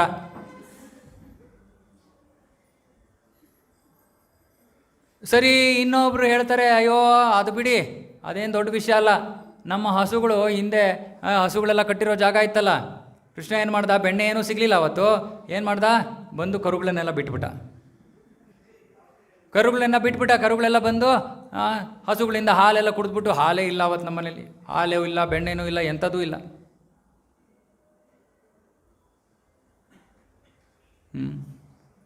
ಹೀಗೆ ಕೃಷ್ಣ ಮಾಡದೇ ಇರೋ ತುಂಟಾಟವೇ ಇಲ್ಲ. ಇನ್ನೊಂದು ಸತಿ ಏನಾಗುತ್ತೆ, ಒಬ್ಬ ಗೋಪಿ ಕೃಷ್ಣ ಅವ್ರ ಮನೇಲಿ ಕದೀತಾ ಇದ್ದಾನೆ, ಹಿರಿಯ ಗೋಪಿ ಅವಳು ಹಿಡ್ಕೊಂಡ್ಬಿಡ್ತಾಳೆ, ಕೃಷ್ಣ ನಡಿ ಇವತ್ತು ನಿನಗಿದೆ, ನಡಿ ನಿಮ್ಮ ಅಮ್ಮನ ಮುಂದೆ ಕರ್ಕೊಂಡು ಹೋಗ್ತೀನಿ, ನೋಡಿ ಇವತ್ತು ಅವಳು ಕಣ್ಣಾರೆ ನಾನು ಅವಳಿಗೆ ಹಿಡ್ದಿದ್ದೀನಿ, ಅವಳು ಇವಾಗ ಒಪ್ಕೊಳ್ಳೇಬೇಕು, ನಿನ್ನ ಬಾಯಲ್ಲೆಲ್ಲ ಪೂರ್ತಿ ಬೆಣ್ಣೆ ಇದೆ, ಅವಳಿಗೆ ತೋರಿಸ್ಬಿಟ್ಟು ಪ್ರೂಫ್ ಕೊಡ್ತೀನಿ ನಾನು, ಅವಳು ಇವತ್ತು ನಿನಗೆ ಚೆನ್ನಾಗಿ ಶಿಕ್ಷೆ ಕೊಡ್ತಾಳೆ ಅಂದ್ಬಿಟ್ಟು ದರ ದರ ದರ ದರ ದರ ಅಂತ ಎಳ್ಕೊಂಡು ಬರ್ತಾ ಇದ್ದಾಳೆ ಕೃಷ್ಣನ ಮನೆಗೆ. ಯಶೋದಯ ಮುಂದೆ ಹೇಳ್ಕೊಂಡು ಬಂದ್ಲು, ಹಿಂದೆ ನೋಡಿಲ್ಲ, ಹೇಳ್ಕೊಂಡು ಬರ್ತಾ ಇದ್ದಾಳೆ. ಯಶೋದೆ ಎತ್ತ ಬಂದ್ಲು, ಬಹಳ ಸಂತೋಷ ಅವಳಿಗೆ. ನೋಡು ನೀನು ಹೇಳ್ತೀಯಲ್ಲ, ನಿನ್ನ ಮಗ ಏನು ಕದಿಯಲ್ಲ ನಮ್ಮ ಮನೆಗಳಲ್ಲಿ ಅಂತ, ನೋಡಿ ಇವತ್ತು ನಿನ್ನ ಮಗ ಏನು ಮಾಡಿದ್ದಾನೆ ಅಂತ ಹಿಂಗೆ ತೋರ್ತಾ ಇದ್ದಾಳೆ, ಬೆರಳು ತೋರಿಸ್ತಾ ಇದ್ದಾಳೆ. ತಿರ್ಗಿ ನೋಡಿಲ್ಲ ಅಲ್ಲಿ ಏನಾಗಿದೆ ಅಂತ. ಯಶೋಧ ನಗ್ತಾ ಇದ್ದಾಳೆ. ಇವಳು ಹೇಳ್ದೆ, ನಾನು ಇಷ್ಟು ಬೇಸರ ಪಟ್ಕೊಂಡು ನಿನ್ನ ಮಗನ ಕರ್ಕೊಂಡು ಬಂದಿದ್ದೀನಿ, ನೀನು ಯಾಕೆ ನಗ್ತಾ ಇದೆಯಾ? ಅಯ್ಯೋ ನಿನಗೆ ನನ್ನ ಮಗನ ಬಗ್ಗೆ ಯೋಚನೆ ಮಾಡಿ ಮಾಡಿ ನಿನ್ನ ತಲೆ ಕೆಟ್ಟೋಗ್ಬಿಟ್ಟಿದೆ, ಸ್ವಲ್ಪ ಹಿಂದೆ ತಿರುಗಿ ನೋಡಿ, ಯಾರನ್ನ ಹೇಳ್ಕೊಂಡು ಬಂದಿದ್ಯಾ ನೀನು. ಹಿಂದೆ ತಿರುಗಿ ನೋಡ್ತಾಳೆ, ಅವಳು ತನ್ನ ಮಗನನ್ನೇ ದರ ದರ ದರ ಹೇಳ್ಕೊಂಡು ಬಂದಿದ್ದಾಳೆ. ಆಮೇಲೆ ಗೋಪಿ ತಲೆ ಕೆಡಿಸ್ಕೊಂಡು, ಅಯ್ಯೋ ಇದೇನಾಯಿತು, ನಾನು ದಿಗ್ಭ್ರಮಿತನಾಗೋದ್ಲ ಅಂದ್ಬಿಟ್ಟು ಯಶೋದೆ ಮನೆಯಿಂದ ಹೊರಗಡೆ ಹೋಗ್ತಾಳೆ. ಕೃಷ್ಣ ಅಲ್ಲಿ ನಿಂತ್ಕೊಂಡು ಹೇಳ್ತಾನೆ, ನೋಡು ಈ ಸತಿ ನಾನು ನಿನ್ನ ಮಗನನ್ನು ನಿನ್ನ ಕೈನಲ್ಲಿ ಕೊಟ್ಟೆ, ಇನ್ನೊಂದು ಸತಿ ಇದೇ ಮಾಡಿದ್ರೆ ಯಾರಿರ್ತಾರೆ ಆ ಜಾಗದಲ್ಲಿ? ನಿಮ್ಮ ಯಜಮಾನರು.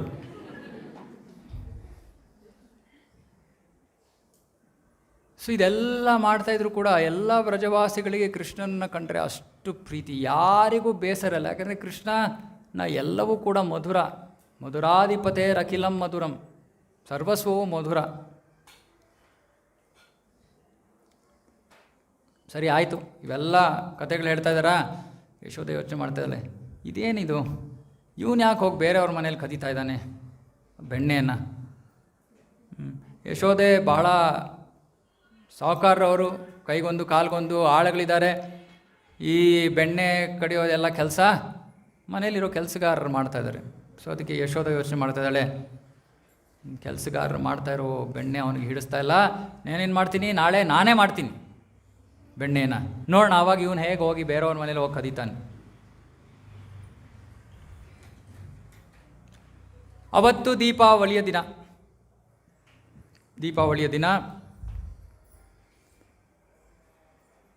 ಅಮ್ಮ ಸ್ವಲ್ಪ ಸಾಮಾನ್ಯವಾಗಿ ಬೇಗ ಹೇಳೋದು. ಇವತ್ತೇನು ಮಾಡ್ತಾಳೆ, ಅದು ಮುಂಬರುತ್ತಾ ಇದ್ದಿದ್ದಂತಹ ಗೋವರ್ಧನ ಪೂಜೆಗೆ ಎಲ್ಲ ಸಿದ್ಧತೆಗಳು ಮಾಡ್ತಾಯಿದ್ದಾರೆ. ಇವತ್ತು ಹಬ್ಬ ಬೇರೆ, ಎಲ್ಲ ಕೆಲಸಗಾರರೆಲ್ಲ ತುಂಬ ಬ್ಯುಸಿಯಾಗಿದ್ದಾರೆ. ಯಶೋಧ ಅವ್ರನ್ನೆಲ್ಲ ಬೇರೆ ಬೇರೆ ಕೆಲಸಗಳಲ್ಲಿ ಹಾಕ್ಬಿಟ್ಟು ಇವತ್ತು ನಿರ್ಧಾರ ಮಾಡ್ತಾಳೆ, ನಾನೇ ಇವತ್ತು ಬೆಣ್ಣೆ ಕಡಿಯೋದು ಅಂದ್ಬಿಟ್ಟು ಹಾಲನ್ನು ಮೊಸರನ್ನು ಕಡಿಯೋಕ್ಕೆ ಕೂತ್ಕೋತಾಳೆ. ಕೃಷ್ಣ ಇನ್ನೂ ಮಲಗಿದ್ದಾನೆ, ಇನ್ನೂ ಚಿಕ್ಕ ಮಗು ಕೃಷ್ಣ, ಇನ್ನೂ ಗೋವರ್ಧನ ಬೆಟ್ಟವನ್ನು ಎತ್ತಿಲ್ಲ, ಅಂದರೆ 7 ವರ್ಷ ಆಗಿಲ್ಲ, ಚಿಕ್ಕ ಮಗು ರೂಮಲ್ಲಿ ಒಂದೇ ಮಲಗಿದೆ. ಅಮ್ಮ ಈ ಕಡೆ ಬಂದಿದ್ದಾಳೆ, ಬಂದು ಮೊಸರನ್ನು ಕಡಿಯೋ ಕೆಲಸದಲ್ಲಿ ತೊಡಗಿದ್ದಾಳೆ. ಸಾಮಾನ್ಯವಾಗಿ ಪ್ರತಿದಿನ ಇಬ್ಬರು ಕೃಷ್ಣನ ಎಬ್ಸೋದಕ್ಕೆ ಇಬ್ಬರು ವ್ಯಕ್ತಿಗಳು ಹೋಗ್ತಾರೆ ಮುಂಜಾನೆ. ಒಬ್ಬಳು ಯಶೋಧ, ಇನ್ನೊಬ್ಬಳು ಪೂರ್ಣಮಾಸಿ ಅಂದರೆ ಯೋಗಮಾಯ. ಯೋಗಮಾಯೆ ಬೃಂದಾವನದಲ್ಲೇ ಪೌರ್ಣಮಾಸಿ ಒಬ್ಬಳು ಸನ್ಯಾಸಿನಿಯ ವೇಷದಲ್ಲಿ ಯಾವಾಗಲೂ ಅಲ್ಲಿರ್ತಾಳೆ ಕೃಷ್ಣನ ಲೀಲೆಗಳನ್ನು ನಡೆಸೋಕ್ಕೆ. ಸೊ ಪ್ರತಿದಿನ ಪೌರ್ಣಮಾಸಿ ಬೆಳಗ್ಗೆ ಬಂದು ಯಶೋಧ ಮತ್ತು ಪೌರ್ಣಮಾಸಿ ಹೋಗಿ ಕೃಷ್ಣನ ರೂಮಲ್ಲಿ, ಕೃಷ್ಣ ಮಲಗಿರ್ತಾನೆ, ಕೃಷ್ಣನ ರೂಮನ ಕೊಠಡಿಯ ವರ್ಣನೆ ಇದೆ. ಶ್ವೇತದ್ವೀಪದಲ್ಲಿ ವಿಷ್ಣು ಮಲ್ಕೊಂಡಂಗೆ, ಅಂದರೆ ಎಲ್ಲ ಕಡೆ ವೈಟು, ಬೆಡ್ಶೀಟ್ ವೈಟು, ಗೋಡೆ ವೈಟು, ಎಲ್ಲ ವೈಟ್, ಪ್ಯೂರ್ ವೈಟ್. ಅದರಲ್ಲಿ ಇವನು ಮಧ್ಯೆ ಪೀತಾಂಬರಧಾರಿಯಾಗಿ ಮಲಗಿದ್ದಾನೆ. ಪ್ರತಿದಿನ ಯಶೋಧ ಹೋಗಿ ಕೃಷ್ಣನ ಎಬ್ಬಿಸಿ ಕೃಷ್ಣನ ಹಾಸಿಗೆಯಿಂದ ಹೊರಗಡೆ ಎತ್ಕೊಂಡು ಬಂದು ಅವನಿಗೆ ಬಾಯಿ ತೊಡಿಸಿ ಅವನಿಗೆ ಹಲ್ಲುಜ್ಜಿಸಿ ಆಮೇಲೆ ಕೃಷ್ಣ ಅವನು ತನ್ನ ಕೆಲಸಗಳನ್ನು ಮಾಡಿಕೊಡೋದು. ಅವ್ರು ಇವತ್ತೇನಾಯಿತು, ಅಮ್ಮ ಬ್ಯುಸಿ ಆಗಿಬಿಟ್ಟಿದ್ದಾಳೆ. ಕೃಷ್ಣನ ಏಳೋ ಸಮಯ ಆಗೋಯ್ತು. ಏಳೋ ಸಮಯ ಆಯಿತು, ಕೃಷ್ಣ ಕಂಡುಬಿಡ್ತಾನೆ. ಇವತ್ತು ಯಾರಿಲ್ಲ, ಪೌರ್ಣಮಾಸಿನೂ ಇಲ್ಲ, ಯಶೋಧ ಮಾಯನೂ ಇಲ್ಲ. ಕೃಷ್ಣ ಏನೋ ಯೋಚನೆ ಮಾಡ್ತಾನೆ, ಏನಾಯ್ತು ಇವತ್ತು, ಅಮ್ಮ ಬರಲೇ ಇಲ್ವಲ್ಲ. ಕೂಗ್ತಾನೆ, ಮಯ್ಯ ಅಂತ. ಆದರೆ ಅವ್ರ ಮನೆ ತುಂಬ ದೊಡ್ಡದು, ಫುಟ್ಬಾಲ್ ಗ್ರೌಂಡಸ್ ದೊಡ್ಡದು. ಕೇಳಿಸ್ತಾ ಇಲ್ಲ, ಯಶೋಧ ಎಲ್ಲೋ ಕೆಲಸದಲ್ಲಿ ತೊಡಗಿದ್ದಾಳೆ. ಕೃಷ್ಣ ಮಂಚದ ಅಂಚಿಗೆ ಬಂದು ನೋಡ್ತಾನೆ ಕೆಳಗಡೆ. ಯಾಕಂದರೆ ಇಷ್ಟು ದಿನ ಅವನು ಇಳಿದೇ ಇಲ್ಲ, ತಾನಾಗೆ ಇಳಿದೇ ಇಲ್ಲ. ಇವತ್ತು ಮೊದಲನೇ ಸನ್ನಿವೇಶ ಅವನಿಗೆ. ಮಂಚದಿಂದ ನೋಡ್ತಾನೆ, ಅಷ್ಟು ಆಳ ಕೆಳಗಡೆ ಇದ್ದಂಗಿದೆ ಭೂಮಿ. ಪುಟ್ಟ ಹುಡುಗ ನೋಡ್ತಾನಪ್ಪ, ಇದೇನಪ್ಪ ಇದು, ಹೆಂಗೆ ಇಳಿಯೋದು ನಾನು ಕೆಳಗಡೆ ಇವತ್ತು? ಅಮ್ಮ ಬಂದಿಲ್ಲ, ನಾನು ಕೂಗ್ತಾ ಇದ್ದೀನಿ, ಅಮ್ಮಂಗೆ ಕೇಳಿಸ್ತಾ ಇಲ್ಲ, ಯಾರು ಸೇವಕರು ಕಾಣಿಸ್ತಾ ಇಲ್ಲ. ನಾನೇ ಇಳಿಬೇಕನ್ಸುತ್ತೆ ಇವತ್ತು. ಯಾರಿಗೆ? ಭಗವಂತನಿಗೆ. ಹಾಸಿಗೆಯಿಂದ ಇಳಿಯೋ ತೊಂದರೆ ಅವನಿಗೆ. ಸರಿ ಅಂತ ಏನು ಮಾಡ್ತಾನೆ, ಈ ಕಡೆ ಆ ಕಡೆ ನೋಡ್ತಾನೆ, ಧುಮುಕಕ್ಕೆ ಧೈರ್ಯ ಬರ್ತಾ ಇಲ್ಲ. ಸರಿ, ಒಂದು ಐಡಿಯಾ ಬರುತ್ತೆ ಕೃಷ್ಣನಿಗೆ. ಏನು ಮಾಡ್ತಾನೆ, ಹೊಟ್ಟೆ ಮೇಲೆ ದಬಾಕೋತಾನೆ. ದಬಾಕೊಂಡು ಬೆಡ್ಶೀಟ್ನ ಇಟ್ಕೋತಾನೆ. ಆ ಮಂಚದ ಮೇಲೆ ಹಾಸಿದ್ದು ಬೆಡ್ಶೀಟನ್ನು ಇಟ್ಕೊಂಡು ಏನು ಮಾಡ್ತಾನೆ, ಅದನ್ನೇ ಹಗ್ಗದ ಥರ ಇಟ್ಕೊಂಡು ನಿಧಾನಕ್ಕೆ ಅದರಲ್ಲಿ ಇಳಿದು ದಬಕ್ಕಂತ ಕೆಳಗಡೆ ಹಾಸಿಗೆಯಿಂದ ಇಳಿತಾನೆ. ಮಂಚದಿಂದ ಇಳಿದು ರೂಮಿಂದ ಹೊರಗಡೆ ಹೋಗ್ತಾನೆ. ಕೂಗ್ಕೊಂಡ, ಮಯ್ಯ ಅಮ್ಮ ಎಲ್ಲಿದೆಯಾ ಅಮ್ಮ? ಹೊಟ್ಟೆ ಹಸಿತಾ ಇದೆ ಕೃಷ್ಣನಿಗೆ. ದೂರದಲ್ಲಿ ನೋಡ್ತಾನೆ, ಅಮ್ಮ ಏನು ಮಾಡ್ತಾ ಇದ್ದಾಳೆ? ಏನೋ ಕೆಲಸ ಮಾಡ್ತಾ ಕೂತಿದ್ದಾಳೆ, ಕಡಿತಾ ಇದ್ದಾಳೆ. ಅರೆ, ಯಶೋಧ ಆ ಸಮಯದಲ್ಲಿ ಏನು ಮಾಡ್ತಾಯಿದ್ಲು? ಯಶೋಧ ಯಾವ ಸಮಯದಲ್ಲೂ ಕೃಷ್ಣ ಪ್ರಜ್ಞೆ ಇಲ್ಲದೆ ಇರ್ತಾ ಇರಲಿಲ್ಲ. ಸೊ ಅವಳೇನು ಮಾಡ್ತಾ ಇದ್ದಾಳೆ, ಅಲ್ಲಿ ಕೂತ್ಕೊಂಡು ತಾನೇ ತನ್ನ ಆಡು ಭಾಷೆಯಲ್ಲಿ ಕೃಷ್ಣನ ಲೀಲೆಗಳ ಒಂದು ಹಾಡನ್ನು ಕಟ್ಟಿದ್ದಾಳೆ. ಅವಳು ಹಾಡನ್ನು ಹಾಡಿಕೊಂಡು ಸಂಪೂರ್ಣವಾಗಿ ಕೃಷ್ಣನ ಧ್ಯಾನದಲ್ಲಿ ಮುಳುಗೋಗ್ಬಿಟ್ಟಿದ್ದಾಳೆ. ಮತ್ತು ತನ್ನ ಕೆಲಸವನ್ನು ಮಾಡ್ತಾ ಇದ್ದಾಳೆ. ಕೃಷ್ಣ ಬರ್ತಾನೆ. ಆದರೆ ಯಶೋಧ ಎಷ್ಟು ತನ್ನ ಆ ಕೃಷ್ಣನ ಧ್ಯಾನದಲ್ಲಿ ಮುಳುಗೋಗ್ಬಿಟ್ಟಿದ್ದಾಳೆ ಅಂದರೆ ಕೃಷ್ಣ ಕೂಗ್ತಾ ಇರೋದು ಅವಳು ಕೇಳ್ತಾನೆ ಇಲ್ಲ. ಕೃಷ್ಣ ನೋಡ್ತಾನೆ, ಇದೇನಿದು, ಅಮ್ಮಂಗೇನಾಯಿತು? ನಾನು ಎಷ್ಟು ಜೋರಾಗಿ ಕೂಗ್ತಾ ಇದ್ದೀನಿ ಅಮ್ಮ ಅಂತ, ತಿರುಗು ನೋಡ್ತಾ ಇಲ್ವಲ್ಲ ಇವಳು. ಸರಿ, ಒಂದು ಕೆಲಸ ಮಾಡ್ತೀನಿ, ಇವಳು ಕೈ ಹಿಡ್ಕೊಂಡು ಬಿಡ್ತೀನಿ. ಏನೋ ಕೆಲಸ ಮಾಡ್ತಾ ಇದ್ದಾರೆ, ಕೈ ಹಿಡ್ಕೊಂತ ತಕ್ಷಣ ಎಚ್ಚರ ಆಗುತ್ತೆ. ಕೃಷ್ಣ ಏನು ಮಾಡ್ತಾನೆ, ಅವಳು ಕಡಿತಾ ಇದ್ದಿದ್ದನ್ನು ಕೈನ ಹಿಡ್ಕೊಂಡು ಬಿಡ್ತಾಳೆ. ತಕ್ಷಣ ಯಶೋದಾಗೆ ಎಚ್ಚರ ಆಗತ್ತೆ, ಕಂಡುಬಿಡ್ತಾಳೆ. ಕೃಷ್ಣ, ನಮ್ಮ ತಾಯಿಂದರು ಕೆಲಸ ಮಾಡ್ತಾಯಿದ್ರೆ ಮಕ್ಕಳು ಬಂದು ಡಿಸ್ಟರ್ಬ್ ಮಾಡಿದ್ರೆ ಏನು ಹೇಳ್ತಾರೆ? ನಿಮ್ಮ ಬಾಯಿನಲ್ಲೇ ಹೇಳಿ. ಎಷ್ಟು ಚೆನ್ನಾಗಿ ಮಂಗಳಾರತಿ ಮಾಡ್ತೀರಾ ಅವ್ರ ಮಕ್ಕಳಿಗೆ. ಅರೆ, ಯಶೋದೆಗೆ ಕೃಷ್ಣನ ನೋಡಿದ ತಕ್ಷಣ ಬಹಳ ಸಂತೋಷ ಆಗೋಯ್ತು. ಓ ನನ್ನ ಪ್ರಿಯ ಕೃಷ್ಣ ಬಾಮ್ಮ. ತೊಡೆ ಮೇಲೆ ಕೂರಿಸ್ಕೋತಾಳೆ. ಕೃಷ್ಣ ಹೇಳ್ತಾನೆ, ಹಾಲು. ಓ ಯಶೋಧ ಗೊತ್ತಾಯ್ತು, ಓ ಮಗು ಹೊಟ್ಟೆ ಹಸಿತಾ ಇದೆ, ಬೆಳಗ್ಗೆ ಎದ್ದುಬಿಟ್ಟು ಸರಿ ಹಾಲು ಕುಡಿಸ್ತಾಳೆ. ಮಲಗಿಸ್ಕೊಂಡು ಹಾಲು ಕುಡಿಸೋಕ್ಕೆ ಶುರು ಮಾಡ್ತಾಳೆ. ಹಾಲು ಕುಡಿಸ್ತಾನೂ ಅಷ್ಟೇ ಕೃಷ್ಣನ ಕುರಿತಾದ ಧ್ಯಾನ, ಅವನ ಸುಂದರವಾದ ಮುಖವನ್ನು ನೋಡ್ತಾ ಇದ್ದಾಳೆ. ಅವನ ಸೌಂದರ್ಯದಲ್ಲಿ ಮುಳುಗೋಗ್ಬಿಟ್ಟಿದ್ದಾಳೆ.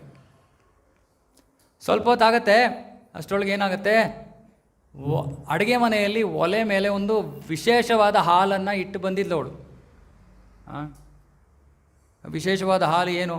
ಈ 9 ಲಕ್ಷ ಹಸುಗಳಲ್ಲಿ 108 ಪ್ರಮುಖ ಹಸುಗಳು. ಆ 108 ಪ್ರಮುಖ ಹಸುಗಳ ಹಾಲನ್ನು ಕೊಟ್ಟು ಇನ್ನೂ 10 ಹಸುಗಳಿಗೆ ಕೊಡ್ತಾರೆ. ಆ 10 ಹಸುಗಳಿಂದ ಬಂದಿರೋ ಹಾಲನ್ನು ಒಂದು ಮುಖ್ಯವಾದ ಹಸುಗೆ ಕೊಡುತ್ತಾರೆ. ಆ ಹಸುವಿನ ಹಾಲದು, ಸುಗಂಧ ಭರಿತ ಹಾಲು. ಇದು ಕೃಷ್ಣ ತಾಯಿಯ ಹಾಲನ್ನು ಕುಡಿತಾನೆ, ಬೇರೆ ಸಮಯದಲ್ಲಿ ಅವನು ಈ ಹಾಲನ್ನು ಕುಡಿತಾನೆ.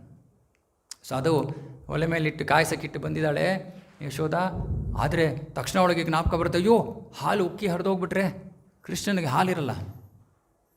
ಕೃಷ್ಣನ ಜೊತೆ ಕರ್ಕೊಂಡು ಹೋಗೋಣ ಅಂದರೆ ರಭಸವಾಗಿ ಓಡ್ತಾಳೆ. ಕೃಷ್ಣ ಕೈಯಿಂದ ಜಾರಿಬಿಟ್ರೆ ಅಂದ್ಬಿಟ್ಟು ಏನು ಮಾಡ್ತಾಳೆ, ಕೃಷ್ಣನ ಕೆಳಗಡೆ ಮಲಗಿಸಿ ಓಡ್ತಾಳೆ, ಹಾಲನ್ನು ಇಳಿಸ್ತಾಳೆ, ಅಡುಗೆ ಮನೆಯಲ್ಲಿ ಕೆಲಸ ಮಾಡ್ತಾಳೆ. ಇಷ್ಟೊತ್ತಿಗೆ ಕೃಷ್ಣನಿಗೆ ಏನಾಯಿತು, ಈ ಕಡೆ ಕೋಪ ಬಂತು. ಅಮ್ಮ ನನ್ನನ್ನು ಹಂಗೆ ಬಿಟ್ಬಿಟ್ಟು ಹಾಲು ಕುಡಿಸ್ತಾ ಇದ್ದವಳು ನಾನು ಹಂಗೆ ಬಿಟ್ಬಿಟ್ಟು ಹೊಟ್ಟೋದ್ಲಲ್ಲ, ನನಗಿಂತ ಇವಳಿಗೇನೋ ಬೇರೆ ಮುಖ್ಯವಾದ ವಿಷಯ ಇತ್ತಾ ಅಂದ್ಬಿಟ್ಟು ಕೃಷ್ಣನಿಗೆ ಕೋಪ ಬರುತ್ತೆ. ನಿಜವಾಗ್ಲೂ ಬೇರೆ ಮುಖ್ಯವಾದ ವಿಷಯನೇ ಇದ್ದಿದ್ದು. ಅರೆ ಕೃಷ್ಣ ತನ್ನ ಲೀಲೆಯಲ್ಲಿ ಅದೆಲ್ಲ ಅವನು ಯೋಚನೆ ಮಾಡ್ತಾ ಇಲ್ಲ. ಅಮ್ಮ ನನಗೆ ಹಾಲು ಕುಡಿಸೋದು ನಿಲ್ಲಿಸ್ಬಿಟ್ಲು, ಇವಾಗ ನಾನೇನಾದರೂ ಚೇಷ್ಟೆ ಮಾಡಲೇಬೇಕು, ಏನು ಮಾಡೋದು ಯೋಚನೆ ಮಾಡ್ತಾ ಇದ್ದಾನೆ. ಇಲ್ಲೆಲ್ಲ ಅಲ್ಲಿ ಅಮ್ಮ ಕೂತಿದ್ದ ಜಾಗದಲ್ಲಿ ಎಲ್ಲ ಮಡಕೆಗಳಿವೆ, ಮಡಕೆ ಹೊಡಿತೀನಿ ಇವತ್ತು. ಸರಿ, ಈ ಕಡೆ ಆ ಕಡೆ ನೋಡ್ತಾನೆ, ಒಂದು ಚಿಕ್ಕ ಕಲ್ಲು ಸಿಗುತ್ತೆ.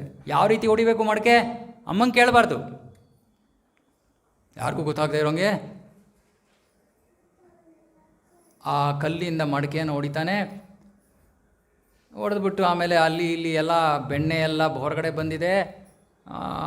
ತಕ್ಷಣ ಆಮೇಲೆ ಅವನಿಗೆ ಯೋಚನೆ ಆಗುತ್ತೆ, ಅಯ್ಯೋ ಇವಾಗ ಅಮ್ಮ ಬಂದರೆ ಎಲ್ಲ ಇಲ್ಲಿ ರಂಪ ಮಾಡಿದ್ದೀನಿ ನಾನು ಅಂದ್ಬಿಟ್ಟು ಕೃಷ್ಣ ಏನು ಮಾಡ್ತಾನೆ, ಅಲ್ಲಿಂದ ನಿಧಾನಕ್ಕೆ ಕಳ್ಳನ ಥರ ಅಲ್ಲಿಂದ ಹೊರಗಡೆ ಹೋಗ್ತಾ ಇದ್ದಾನೆ. ಎಲ್ಲಿಗೆ ಬರ್ತಾನೆ, ನಡ್ಕೊಂಡು ಸ್ಟೋರ್ ಹೌಸ್ಗೆ ಬರ್ತಾನೆ. ಸ್ಟೋರ್ ಹೌಸಲ್ಲಿ ಏನು ಕಾಣುತ್ತೆ, ಓ ಇನ್ನೂ ಮಡಿಕೆಗಳು, ಇನ್ನೂ ತುಪ್ಪ, ಇನ್ನೂ ಬೆಣ್ಣೆ ಎಲ್ಲ ಇದೆ ಅಲ್ಲಿ. ಕೃಷ್ಣ ಒಂದು ಅಲ್ಲಿ ಒರಳು ಕಲ್ಲಿರುತ್ತೆ, ಒಂದು ಒರಳು ಕಲ್ಲು ಮೇಲೆ ಹತ್ತುತ್ತಾನೆ, 2 ಮಡಕೆಗಳು ತೊಗೊಳ್ತಾನೆ. ಪುಟ್ಟ ಹುಡುಗ, ಒಂದು ಕಡೆ ಒಂದು ಮಡಕೆ, ಇನ್ನೊಂದು ಕಡೆ ಇನ್ನೊಂದು ಮಡಕೆ ಇಟ್ಕೊಂಡು ಗುಡು ಗುಡು ಗುಡು ಗುಡು ಅಂತ ಓಡ್ಕೊಂಡು ಹಿತ್ಲಿಗೆ ಹೋಗ್ತಾನೆ. ಹಿತ್ಲಿಗೆ ಹೋಗ್ತಾನೆ, ಅಲ್ಲಿ ಇನ್ನೊಂದು ಒರಳು ಕಲ್ಲಿರುತ್ತೆ, ಆ ಒರಳು ಕಲ್ಲು ಮೇಲೆ ಕೂತ್ಕೊಂಡು ತನ್ನ ಸ್ನೇಹಿತರನ್ನು ಕರೀತಾನೆ. ಯಾರು ತನ್ನ ಸ್ನೇಹಿತರು? ಕೋತಿಗಳು. ಈ ಸತಿ ನಾವು ಬೃಂದಾವನಕ್ಕೆ ಹೋದಾಗ ಯಾರ್ದು ಏನು ತೊಗೊಂಡು, ಪರ್ಸಾ, ಮೊಬೈಲ್. ಕೋತಿ ಹೇಳ್ಕೊಡ್ತಾ ಇದೆ, ವ್ರಜಭೂಮಿಗೆ ಬಂದ್ಬಿಟ್ಟು ಬೃಂದಾವನದಲ್ಲಿ ಮೊಬೈಲಲ್ಲಿದ್ದರೆ ಏನು ಮಾಡ್ತೀನಿ ನಾನು, ಕಿತ್ಕೊಳ್ತೀನಿ. ನಮ್ಮ ಬೆಂಗಳೂರಲ್ಲೂ ಆ ಕೋತಿಗಳು ಬಂದರೆ ಚೆನ್ನಾಗಿರುತ್ತಲ್ಲ, ನಾವು ಶಾಂತ ಚಿತ್ತರಾಗಿರ್ಬೋದು ಅವಾಗ, ಮೊಬೈಲ್ ಹಾವಳಿಯಿಂದ ದೂರ. ಕೋತಿಗಳು ಬಹಳ ಪ್ರಿಯ ಕೃಷ್ಣನಿಗೆ. ಸೊ ಏನು ಮಾಡ್ತಾ ಇದ್ದಾನೆ ಅವನು, ಬೆಣ್ಣೆ ತೆಗೆದು ಎಲ್ಲ ಕೋತಿಗಳಿಗೂ ತಿನ್ನಿಸ್ತಾ ಇದ್ದಾನೆ. ತಿನ್ರೋ. ತುಂಬ ಸಂತೋಷ ಕೃಷ್ಣನಿಗೆ. ಅಷ್ಟೊತ್ತಿಗೆ ಅಮ್ಮ ಮನೆಯಲ್ಲಿ ಅಡುಗೆ ಮನೆಯಿಂದ ಹೊರಗಡೆ ಬಂದು ನೋಡ್ತಾಳೆ, ಪೂರ್ತಿ ರಂಪ. ಗೊತ್ತಾಯಿತು ಆದರೆ ಅವಳಿಗೆ, ಪಾಪ ಕೃಷ್ಣನಿಗೆ ಹೊಟ್ಟೆ ಹಸ್ತಿತ್ತು, ನಾನು ಬಿಟ್ಟು ಹೋಗಿದ್ದಕ್ಕೆ ಅವನಿಗೆ ಕೋಪ ಬಂದಿರಬೇಕು. ಇಲ್ಲಿ ಪಾಪ ಮಗುವನ್ನು ಸ್ವಲ್ಪ ನಾನು ಅವನನ್ನು ಸಮಾಧಾನ ಮಾಡಿಸ್ತೀನಿ. ಎಲ್ಲಿ ಆದರೆ ಕೃಷ್ಣ ಕಾಣಿಸ್ತಾನೆ ಇಲ್ಲ. ಈ ಕಡೆ ಆ ಕಡೆ ನೋಡ್ತಾಳೆ, ಎಲ್ಲೂ ಕಾಣಿಸ್ತಾ ಇಲ್ಲ. ಆಮೇಲೆ ಕಣ್ಣಿಗೆ ಏನು ಬೀಳುತ್ತೆ, ಅವನ ಕಾಲಿನ ಹೆಜ್ಜೆಗಳು. ಸರಿ, ಆ ಕಾಲಿನ ಹೆಜ್ಜೆಗಳನ್ನು ಹಿಂಬಾಲಿಸ್ಕೊಂಡು ಹೋಗ್ತಾಳೆ. ಸ್ಟೋರ್ ರೂಮಿಗೆ ಬರ್ತಾಳೆ, ನೋಡ್ತಾಳೆ ಹೆಜ್ಜೆ ಈ ಕಡೆ ಹೋಗಿದೆ, ಆ ಕಡೆ ಹೋಗಿದೆ. ಅಮ್ಮಂದ್ರಿಗೆ ಗೊತ್ತಲ್ವಾ ಅಡುಗೆ ಮನೆಯಲ್ಲಿ ಏನು ಎಷ್ಟಿದೆ ಅಂತ ಕ್ವಾಂಟಿಟಿ. ಯಶೋಧ ಗೊತ್ತಾಯಿತು, 2 ಮಡಕೆ ಕಣ್ಮರೆ ಆಗಿದೆ ಇಲ್ಲಿಂದ. ಸರಿ, ಕೃಷ್ಣ ಹಿತ್ತಿಗೆ ಹೋಗಿರೋದನ್ನು ನೋಡಿದಾಳೆ. ಅಲ್ಲಿ ಕೂತ್ಕೊಂಡು ಕೃಷ್ಣ ಹಿಮ್ಮುಖವಾಗಿ, ಅಂದರೆ ಅವನ ಬೆನ್ನು ಮನೆಯ ಬಾಗಿಲ ಕಡೆ, ಅವನು ಆ ಕಡೆ ತಿರ್ಕೊಂಡು ಕೂತಿದ್ದಾನೆ, ಕೋತಿಗಳಿಗೆಲ್ಲ ತಿನ್ನಿಸ್ತಾ ಇದ್ದಾನೆ. ಬಹಳ ದುಃಖ ಆಯಿತು ಯಶೋಧೆಗೆ. ಯಾಕೆ, ಕೃಷ್ಣ ಇವತ್ತು ತನ್ನ ಮನೆಯಲ್ಲೇ ಕದ್ಬಿಟ್ನಲ್ಲ. ಇಷ್ಟು ದಿನ ಎಲ್ಲರೂ ಹೇಳ್ತಾಯಿದ್ದು ಕದೀತಾ ಇದ್ದಾನೆ ಅಂತ ನಂಬಕ್ಕೆ ರೆಡಿ ಆಗಿರಲಿಲ್ಲ ಅವಳು. ಇವತ್ತು ತನ್ನ ಮನೆಯಲ್ಲೇ ಕಳ್ತನ ಆಗಿದೆ. ಯಶೋಧ ಯೋಚನೆ ಮಾಡ್ತಾಳೆ, ಇವನಿಗೆ ನಾನು ಶಿಕ್ಷೆ ಕೊಡಲೇಬೇಕು. ಇವಾಗ ಇವನು ಹೋಗಿ ನಂದ ಮಹಾರಾಜ ಎಲ್ಲ ಹಸುಗಳ ಗ್ವಾಲರ ರಾಜ ಇವನು ಹೋಗಿ ನಾಳೆ ಕಳ್ಳರ ರಾಜ ಆಗ್ತಾನೆ. ಹಾಗಾಗಿ ಇವನಿಗೆ ಇವತ್ತು ನಾನು ಬುದ್ಧಿ ಕಲಿಸ್ಲೇಬೇಕು ಅಂತ ಏನು ಮಾಡ್ತಾಳೆ, ಅಲ್ಲಿ ಇಲ್ಲಿ ನೋಡ್ತಾಳೆ, ಒಂದು ಕೋಲ್ ಸಿಗುತ್ತೆ. ಕೋಲನ್ನು ತಗೊಂಡು ನಿಧಾನಕ್ಕೆ ಹಿಂದಿಂದ ಹೋಗ್ತಾ ಇದ್ದಾಳೆ. ಕೃಷ್ಣನಿಗೆ ಕಾಣ್ತಾ ಇಲ್ಲ ಅಮ್ಮ. ಅರೆ ಯಾರಿಗೆ ಕಾಣ್ತಾ ಇದೆ, ಕೋತಿಗಳಿಗೆ. ಕೋತಿಗಳು ಕೋಲು ನೋಡಿದ ತಕ್ಷಣ ಭಯ, ಅಲ್ಲಿಂದ ಓಡುತ್ತವೆ ಎಲ್ಲವು. ಕೃಷ್ಣ ಕೂಗ್ತಾನೆ, ಏನಿದು ಪ್ರತಿದಿನ ಅದರಲ್ಲಿ ಇರೋದು ಇಲ್ಲಿ ಏನು ಒಂದು ಅಗಳು ಇರಬಾರ್ದು, ಅಷ್ಟು ಕೆರೆದು ಎಲ್ಲ ತಿಂತೀರಾ, ಇವತ್ತೇನು ಇಷ್ಟೊಂದಿದೆ ಹಾಗೆ ಓಡ್ತಾ ಇದ್ದೀರಲ್ಲ, ಏನಾಯಿತು ಬನ್ನಿ ವಾಪಸ್ಸು ಅಂತ ಕೇಳೋರಿಲ್ಲ, ಓಡೋಟೋದು ಎಲ್ಲರೂ. ಕೃಷ್ಣನಿಗೇನೋ ಡೌಟ್ ಬಂತು, ಏನೋ ಪ್ರಾಬ್ಲಮ್ ಆಗಿದೆ, ಈ ಕೋತಿಗಳು ಸುಮ್ಮನೆ ನಾವು ಹೋಗುತ್ತವೆ, ಅಂದ್ಬಿಟ್ಟು ಹಿಂದೆ ತಿರುಗಿ ನೋಡಿದ್ರೆ ಅಮ್ಮ ಕೋಲ್ ಹಿಡ್ಕೊಂಡು ಬರ್ತಾ ಇದ್ದಾಳೆ. ಕೃಷ್ಣನಿಗೆ ಏನಾಗತ್ತೆ? ಭಯ. ಅಮ್ಮನ ಕೈಯಲ್ಲಿ ಕೋಲ್ ನೋಡಿ ಕೃಷ್ಣನಿಗೆ ಭಯ. ಒರಳು ಕಲ್ಲಿಂದ ಕೆಳಗಡೆ ಧುಮುಕ್ತಾನೆ, ಓಡ್ತಾ ಇದ್ದಾನೆ ಅಮ್ಮನಿಂದ. ಸ್ವಲ್ಪ ಹೊತ್ತು ಓಡ್ತಾನೆ, ನಿಂತ್ಕೋತಾನೆ, ಹಿಂದೆ ತಿರುಗ್ತಾನೆ. ಅಮ್ಮ ಬರ್ತಾ ಇದ್ದಾಳೆ, ಹತ್ರ ಬಂದು ಓಡು ತಿರ್ಗ. ಸಿಕ್ಕಾಬಟ್ಟೆ ಆಟ ಆಡಿಸ್ಬಿಡ್ತಾನೆ. ಪಾಪ ಅಮ್ಮನಿಗೆ ಸುಸ್ತಾಗೋಯ್ತು. ಬೆವರ್ತಾ ಇದ್ದಾಳೆ, ಕೂದಲಲ್ಲಿದ್ದಿದ್ದು ಹೂವೆಲ್ಲ ಕೆಳಗಡೆ ಬಿದ್ದೋಗಿದೆ, ಸುಸ್ತಾಗಿದ್ದಾಳೆ. ನೋಡ್ತಾ ಇದ್ದಾನೆ ಕೃಷ್ಣ, ಅಯ್ಯೋ ಒಳಗಡೆ ಇಷ್ಟೊಂದು ಆಗಲೇ ಚೇಷ್ಟೆ ಮಾಡಿ ಬಂದಿದ್ದೀನಿ, ಬೆಣ್ಣೆ ಬೇರೆ ಕದ್ದಿದ್ದೀನಿ, ಇನ್ನು ಅಮ್ಮನ್ನ ಇಷ್ಟೊಂದು ಆಟ ಬೇರೆ ಆಡಿಸ್ತಾ ಇದ್ದೀನಿ, ಬೇಡ ಸ್ವಲ್ಪ ಜಾಸ್ತಿ ಆಗೋಯ್ತು ಇವತ್ತಿಗೆ, ಅಮ್ಮನ ಕೈನಲ್ಲಿ ಸಿಕ್ಕಾಕೊಳ್ಳೋದೆ ವಾಸಿ. ಸರಿ ಅಂತ ನಿಂತ್ಕೊಂಡು ಬಿಡ್ತಾನೆ. ಅಮ್ಮ ಬಂದು ಕೃಷ್ಣನ ಹಿಡಿತಾಳೆ. ಅರೆ ಅಮ್ಮನ ಕೈನಲ್ಲಿ ಇನ್ನೂ ಕೋಲಿದೆ. ಕೋಲನ್ನು ನೋಡಿದ ತಕ್ಷಣ ಕೃಷ್ಣನ ಕಣ್ಣುಗಳಿಂದ ನೀರು ಸುರಿಯೋಕ್ಕೆ ಶುರು ಆಗತ್ತೆ. ರುದಂತಂ ಮುಹೋರ್ನೇತ್ರ ಯುಗ್ಮಂ ರುಜಂತಂ ಕಾರಾಂಬೋಜ ಯುಗ್ಮೇನ ಸಾತಂಕ ನೇತ್ರಂ. ಕಣ್ಣಲ್ಲಿ ನೀರು ಸುರಿಯೋಕ್ಕೆ ಶುರು ಆಗ್ತಾ ಇದೆ. ಕಣ್ಣಲ್ಲಿ ಅಮ್ಮ ಏನು ಹಾಕಿದ್ಲು? ಕಾಡಿಗೆ ಹಾಕಿದ್ಲು. ಕೃಷ್ಣ ಏನು ಮಾಡ್ತಾನೆ? ಮಕ್ಕಳು ಅಳ್ತಿರುವಾಗ ಏನು ಮಾಡ್ತಾರೆ? ಕಣ್ಣು ಉಜ್ಕೋತಾ ಇದ್ದಾನೆ. ಕಣ್ಣಲ್ಲಿರೋ ಕಪ್ಪು ಮೈ ಮೇಲೆಲ್ಲ ಕಡೆ, ಮುಖದ ಮೇಲೆಲ್ಲ ಹರಡ್ಬಿಟ್ಟಿದೆ. ಕೃಷ್ಣ ಭಯಗ್ರಸ್ತನಾಗಿದ್ದಾನೆ.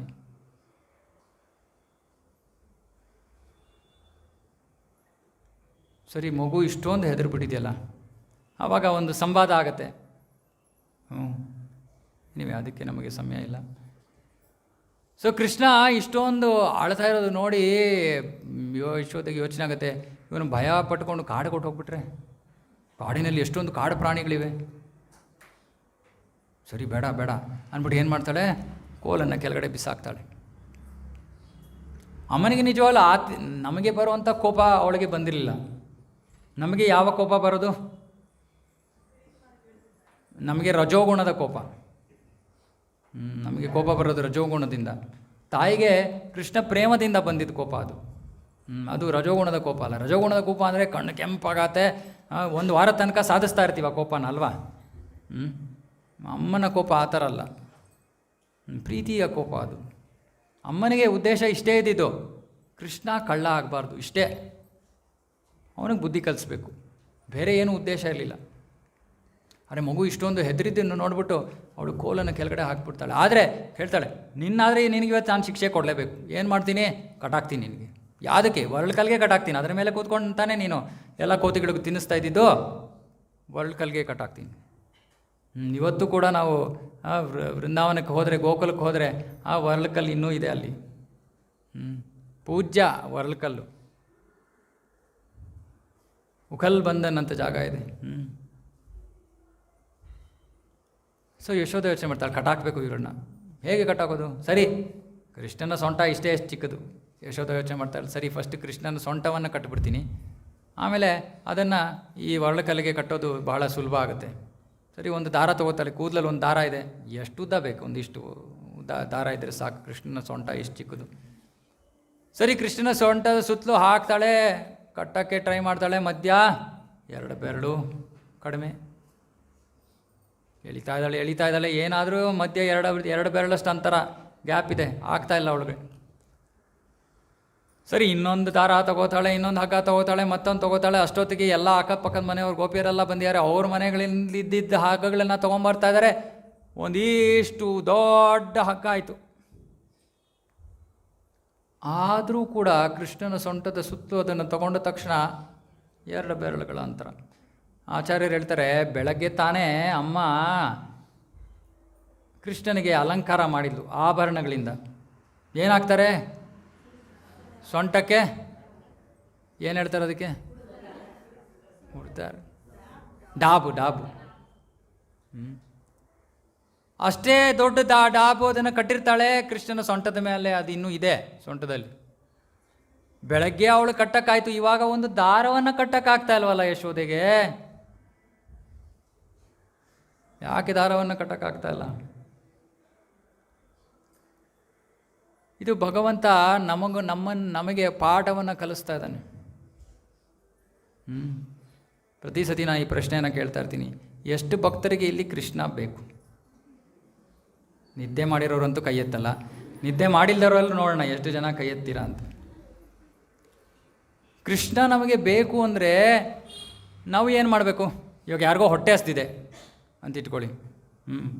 ಇವಾಗ ಒಂದು ಸ್ವಲ್ಪ ಹೊತ್ತಾದಮೇಲೆ ಪ್ರಸಾದ ಕೊಡ್ತೀವಲ್ವ ಪ್ರಭು, ಪಾಪ ಅದಕ್ಕೋಸ್ಕರನೇ ಬಂದಿರೋದು, ನಾನಂತೂ ಅದಕ್ಕೆ ಬಂದಿರೋದು. ಇವಾಗ ನಾವು ಪ್ಲೇಟ್ ಇಲ್ಲೇ ಇದೆ, ಪ್ರಸಾದನೂ ಇಲ್ಲೇ ಇದೆ, ನೀವು ಅಲ್ಲೇ ಕೂತಿರ್ತೀರಾ, ಪ್ರಸಾದ ಆಗತ್ತಾ? ತಿನ್ನೋಕ್ಕಾಗತ್ತಾ? ಇಲ್ಲ, ಪ್ಲೇಟನ್ನು ನಿಮ್ಮ ಮುಂದೆ ಬಂದಿಡ್ತೀವಿ, ಕೈ ಹಾಕಿ ಪ್ರಸಾದವನ್ನು ಬಾಯೊಳಗೆ ಇಟ್ಕೊಳ್ಳಿಲ್ಲ ಅಂದರೆ ಏನು ಮಾಡಬೇಕು? ನಾವು ಸ್ವಲ್ಪ ಪ್ರಯತ್ನವನ್ನು ಪಡಬೇಕು. ಯಾವ ರೀತಿ ಇರಬೇಕು ಪ್ರಯತ್ನ? ನಮ್ಮ ಸರ್ವಸ್ವವನ್ನು ನಾವು ಕೃಷ್ಣನಿಗೆ ಅರ್ಪಿಸ್ಬಿಡಬೇಕು, ಅಷ್ಟು ಪ್ರಯತ್ನ ಮಾಡಬೇಕು. ನಮ್ಮ ಮಿತಿ ಮೀರಿ ಪ್ರಯತ್ನ ಮಾಡಬೇಕು. ನಾವೇನು ಮಾಡ್ತೀವಿ? ಇದರಲ್ಲೊಂದು ಮುಖ್ಯವಾದ ಪಾಠ ಇದೆ. ಭೌತಿಕ ವಿಷಯಗಳನ್ನು ಪಡ್ಕೊಳ್ಳೋಕ್ಕೆ ನಾವು ಹೇಗೆ ಪ್ರಯತ್ನ ಮಾಡ್ತೀವಿ? ಮಿತಿ ಮೀರಿ ಪ್ರಯತ್ನ ಮಾಡ್ತೀವಿ. ಕೃಷ್ಣನಿಗೋಸ್ಕರ ಏನಾದ್ರು ಮಾಡಬೇಕಂದ್ರೆ, ಪ್ರಭು ಸಮಯ ಇದ್ದರೆ ಬರ್ತೀನಿ ಪ್ರಭು, ತುಂಬ ಬ್ಯುಸಿಯಾಗಿದ್ದೀನಿ ನಾನು. ಅರೆ ನಾವೇನು ಮಾಡಬೇಕು ಜೀವನದಲ್ಲಿ? ರಿವರ್ಸ್ ಮಾಡಬೇಕು. ಕೃಷ್ಣನಿಗೋಸ್ಕರ ಮಿತಿ ಮೀರಿ ಪ್ರಯತ್ನ ಮಾಡಬೇಕು. ನಮ್ಮ ಜೀವನ ನಾವು ಎಷ್ಟು ಮಿತಿ ಮೀರಿ ಪ್ರಯತ್ನ ಮಾಡಿದ್ರೂ ಕೂಡ ಹಣೆಯ ಬರ ಪ್ರಕಾರನೇ ನಡೆಯೋದು. ಕೃಷ್ಣನಿಗೆ ಶರಣಾಗತರಾಗೋ ತನಕ, ಆಮೇಲೆ ಕೃಷ್ಣ ನಡೆಸ್ಕೊಂಡು ಹೋಗ್ತಾನೆ.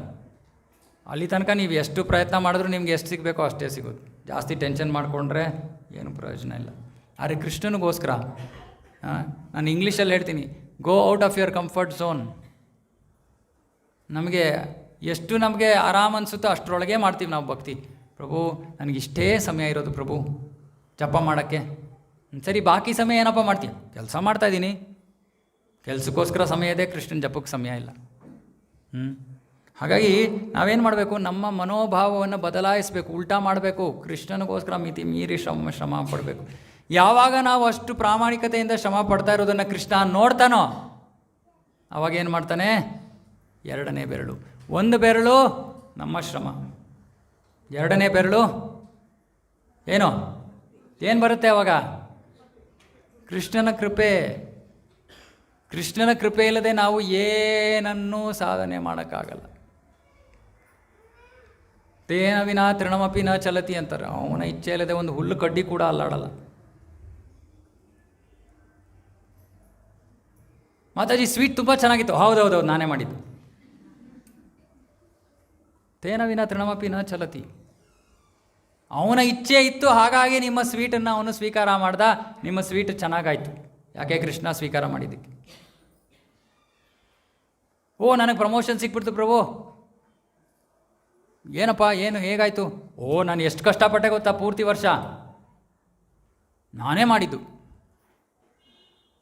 ಕೃಷ್ಣನ ಕೃಪೆ ಇಲ್ಲದೆ ಇದ್ದರೆ ನೀವು ಕತ್ತೆ ಥರ ದುಡಿತಾ ಇರ್ಬೋದು, ಆದರೆ ಜೀವನದಲ್ಲಿ ಏನೂ ಸಿಗದೆ ಇರ್ಬೋದು ಅಲ್ವಾ? ಅದಕ್ಕೆ ಕತ್ತೆ ಅಂತ ಹೇಳೋದು. ಕತ್ತೆ ಪಾಪ ಅಷ್ಟೊಂದು ಕಷ್ಟಪಡುತ್ತೆ, ಆದರೆ ಏನು ಸಿಗುತ್ತೆ ಅದಕ್ಕೆ? ಕೊನೆಗೆ ಒಂದಿಷ್ಟು ಹುಲ್ಲು, ಏಟು ಜೊತೆಗೆ ಫ್ರೀ. ಸೊ ಹೀಗೆ ಕೃಷ್ಣನಿಗೋಸ್ಕರ, ಕೃಷ್ಣನ ಸಂತೃಪ್ತಿಗೋಸ್ಕರ ನಾವು ಯಾವಾಗ ಮಿತಿ ಮೀರಿ ಪ್ರಯತ್ನವನ್ನು ಮಾಡ್ತೀವೋ, ಕೃಷ್ಣ ನಮಗೆ ಕೃಪೆಯನ್ನು ಕೊಡೋಕ್ಕೆ ಸಿದ್ಧನಾಗಿದ್ದಾನೆ. ಅವನು ತನ್ನ ಕೃಪೆಯನ್ನು ಹಿಡಿದಿಟ್ಕೊಳ್ಳಲ್ಲ. ಸೊ ಯಶೋಧ ಇಷ್ಟೊಂದು ಶ್ರಮವನ್ನು ಪಡ್ತಾ ಇರೋದು ನೋಡಿ ಕೃಷ್ಣನಿಗೆ ಕೊನೆಗೆ, ಅಂದರೆ ಇದೆಲ್ಲ ಲೀಲಾಶಕ್ತಿ ನಡೆಸ್ತಾ ಇರೋದು. ಸರಿ, ಅಮ್ಮನಿಗೆ ಬಹಳ ನಾನು ತೊಂದರೆ ಕೊಟ್ಟಿದ್ದೀನಿ, ಇವಾಗ ಅಮ್ಮ ನನ್ನನ್ನು ಕಟ್ಟೋಂಗಾಗಲಿ ಅನ್ನೋಂಥ ಕಟ್ಟಿಸ್ಕೊಳ್ಳೋಕ್ಕೆ ಕೃಷ್ಣ ಸಿದ್ಧನಾಗ್ತಾನೆ. ಆವಾಗ ಆ ಎರಡು ಬೆರಳಿನ ಅಂತರ ಕಡಿಮೆ ಆಗುತ್ತೆ. ಯಶೋಧ ಸುಲಭ ಕಟ್ಟಾಕ್ಬಿಡ್ತಾಳೆ. ಆದರೆ ಯಾರನ್ನು ಕಟ್ಟಾಕಿದ್ಲು ಯಶೋಧ? ದೇವೋತ್ತಮ ಪರಮ ಪುರುಷ ಕೃಷ್ಣ,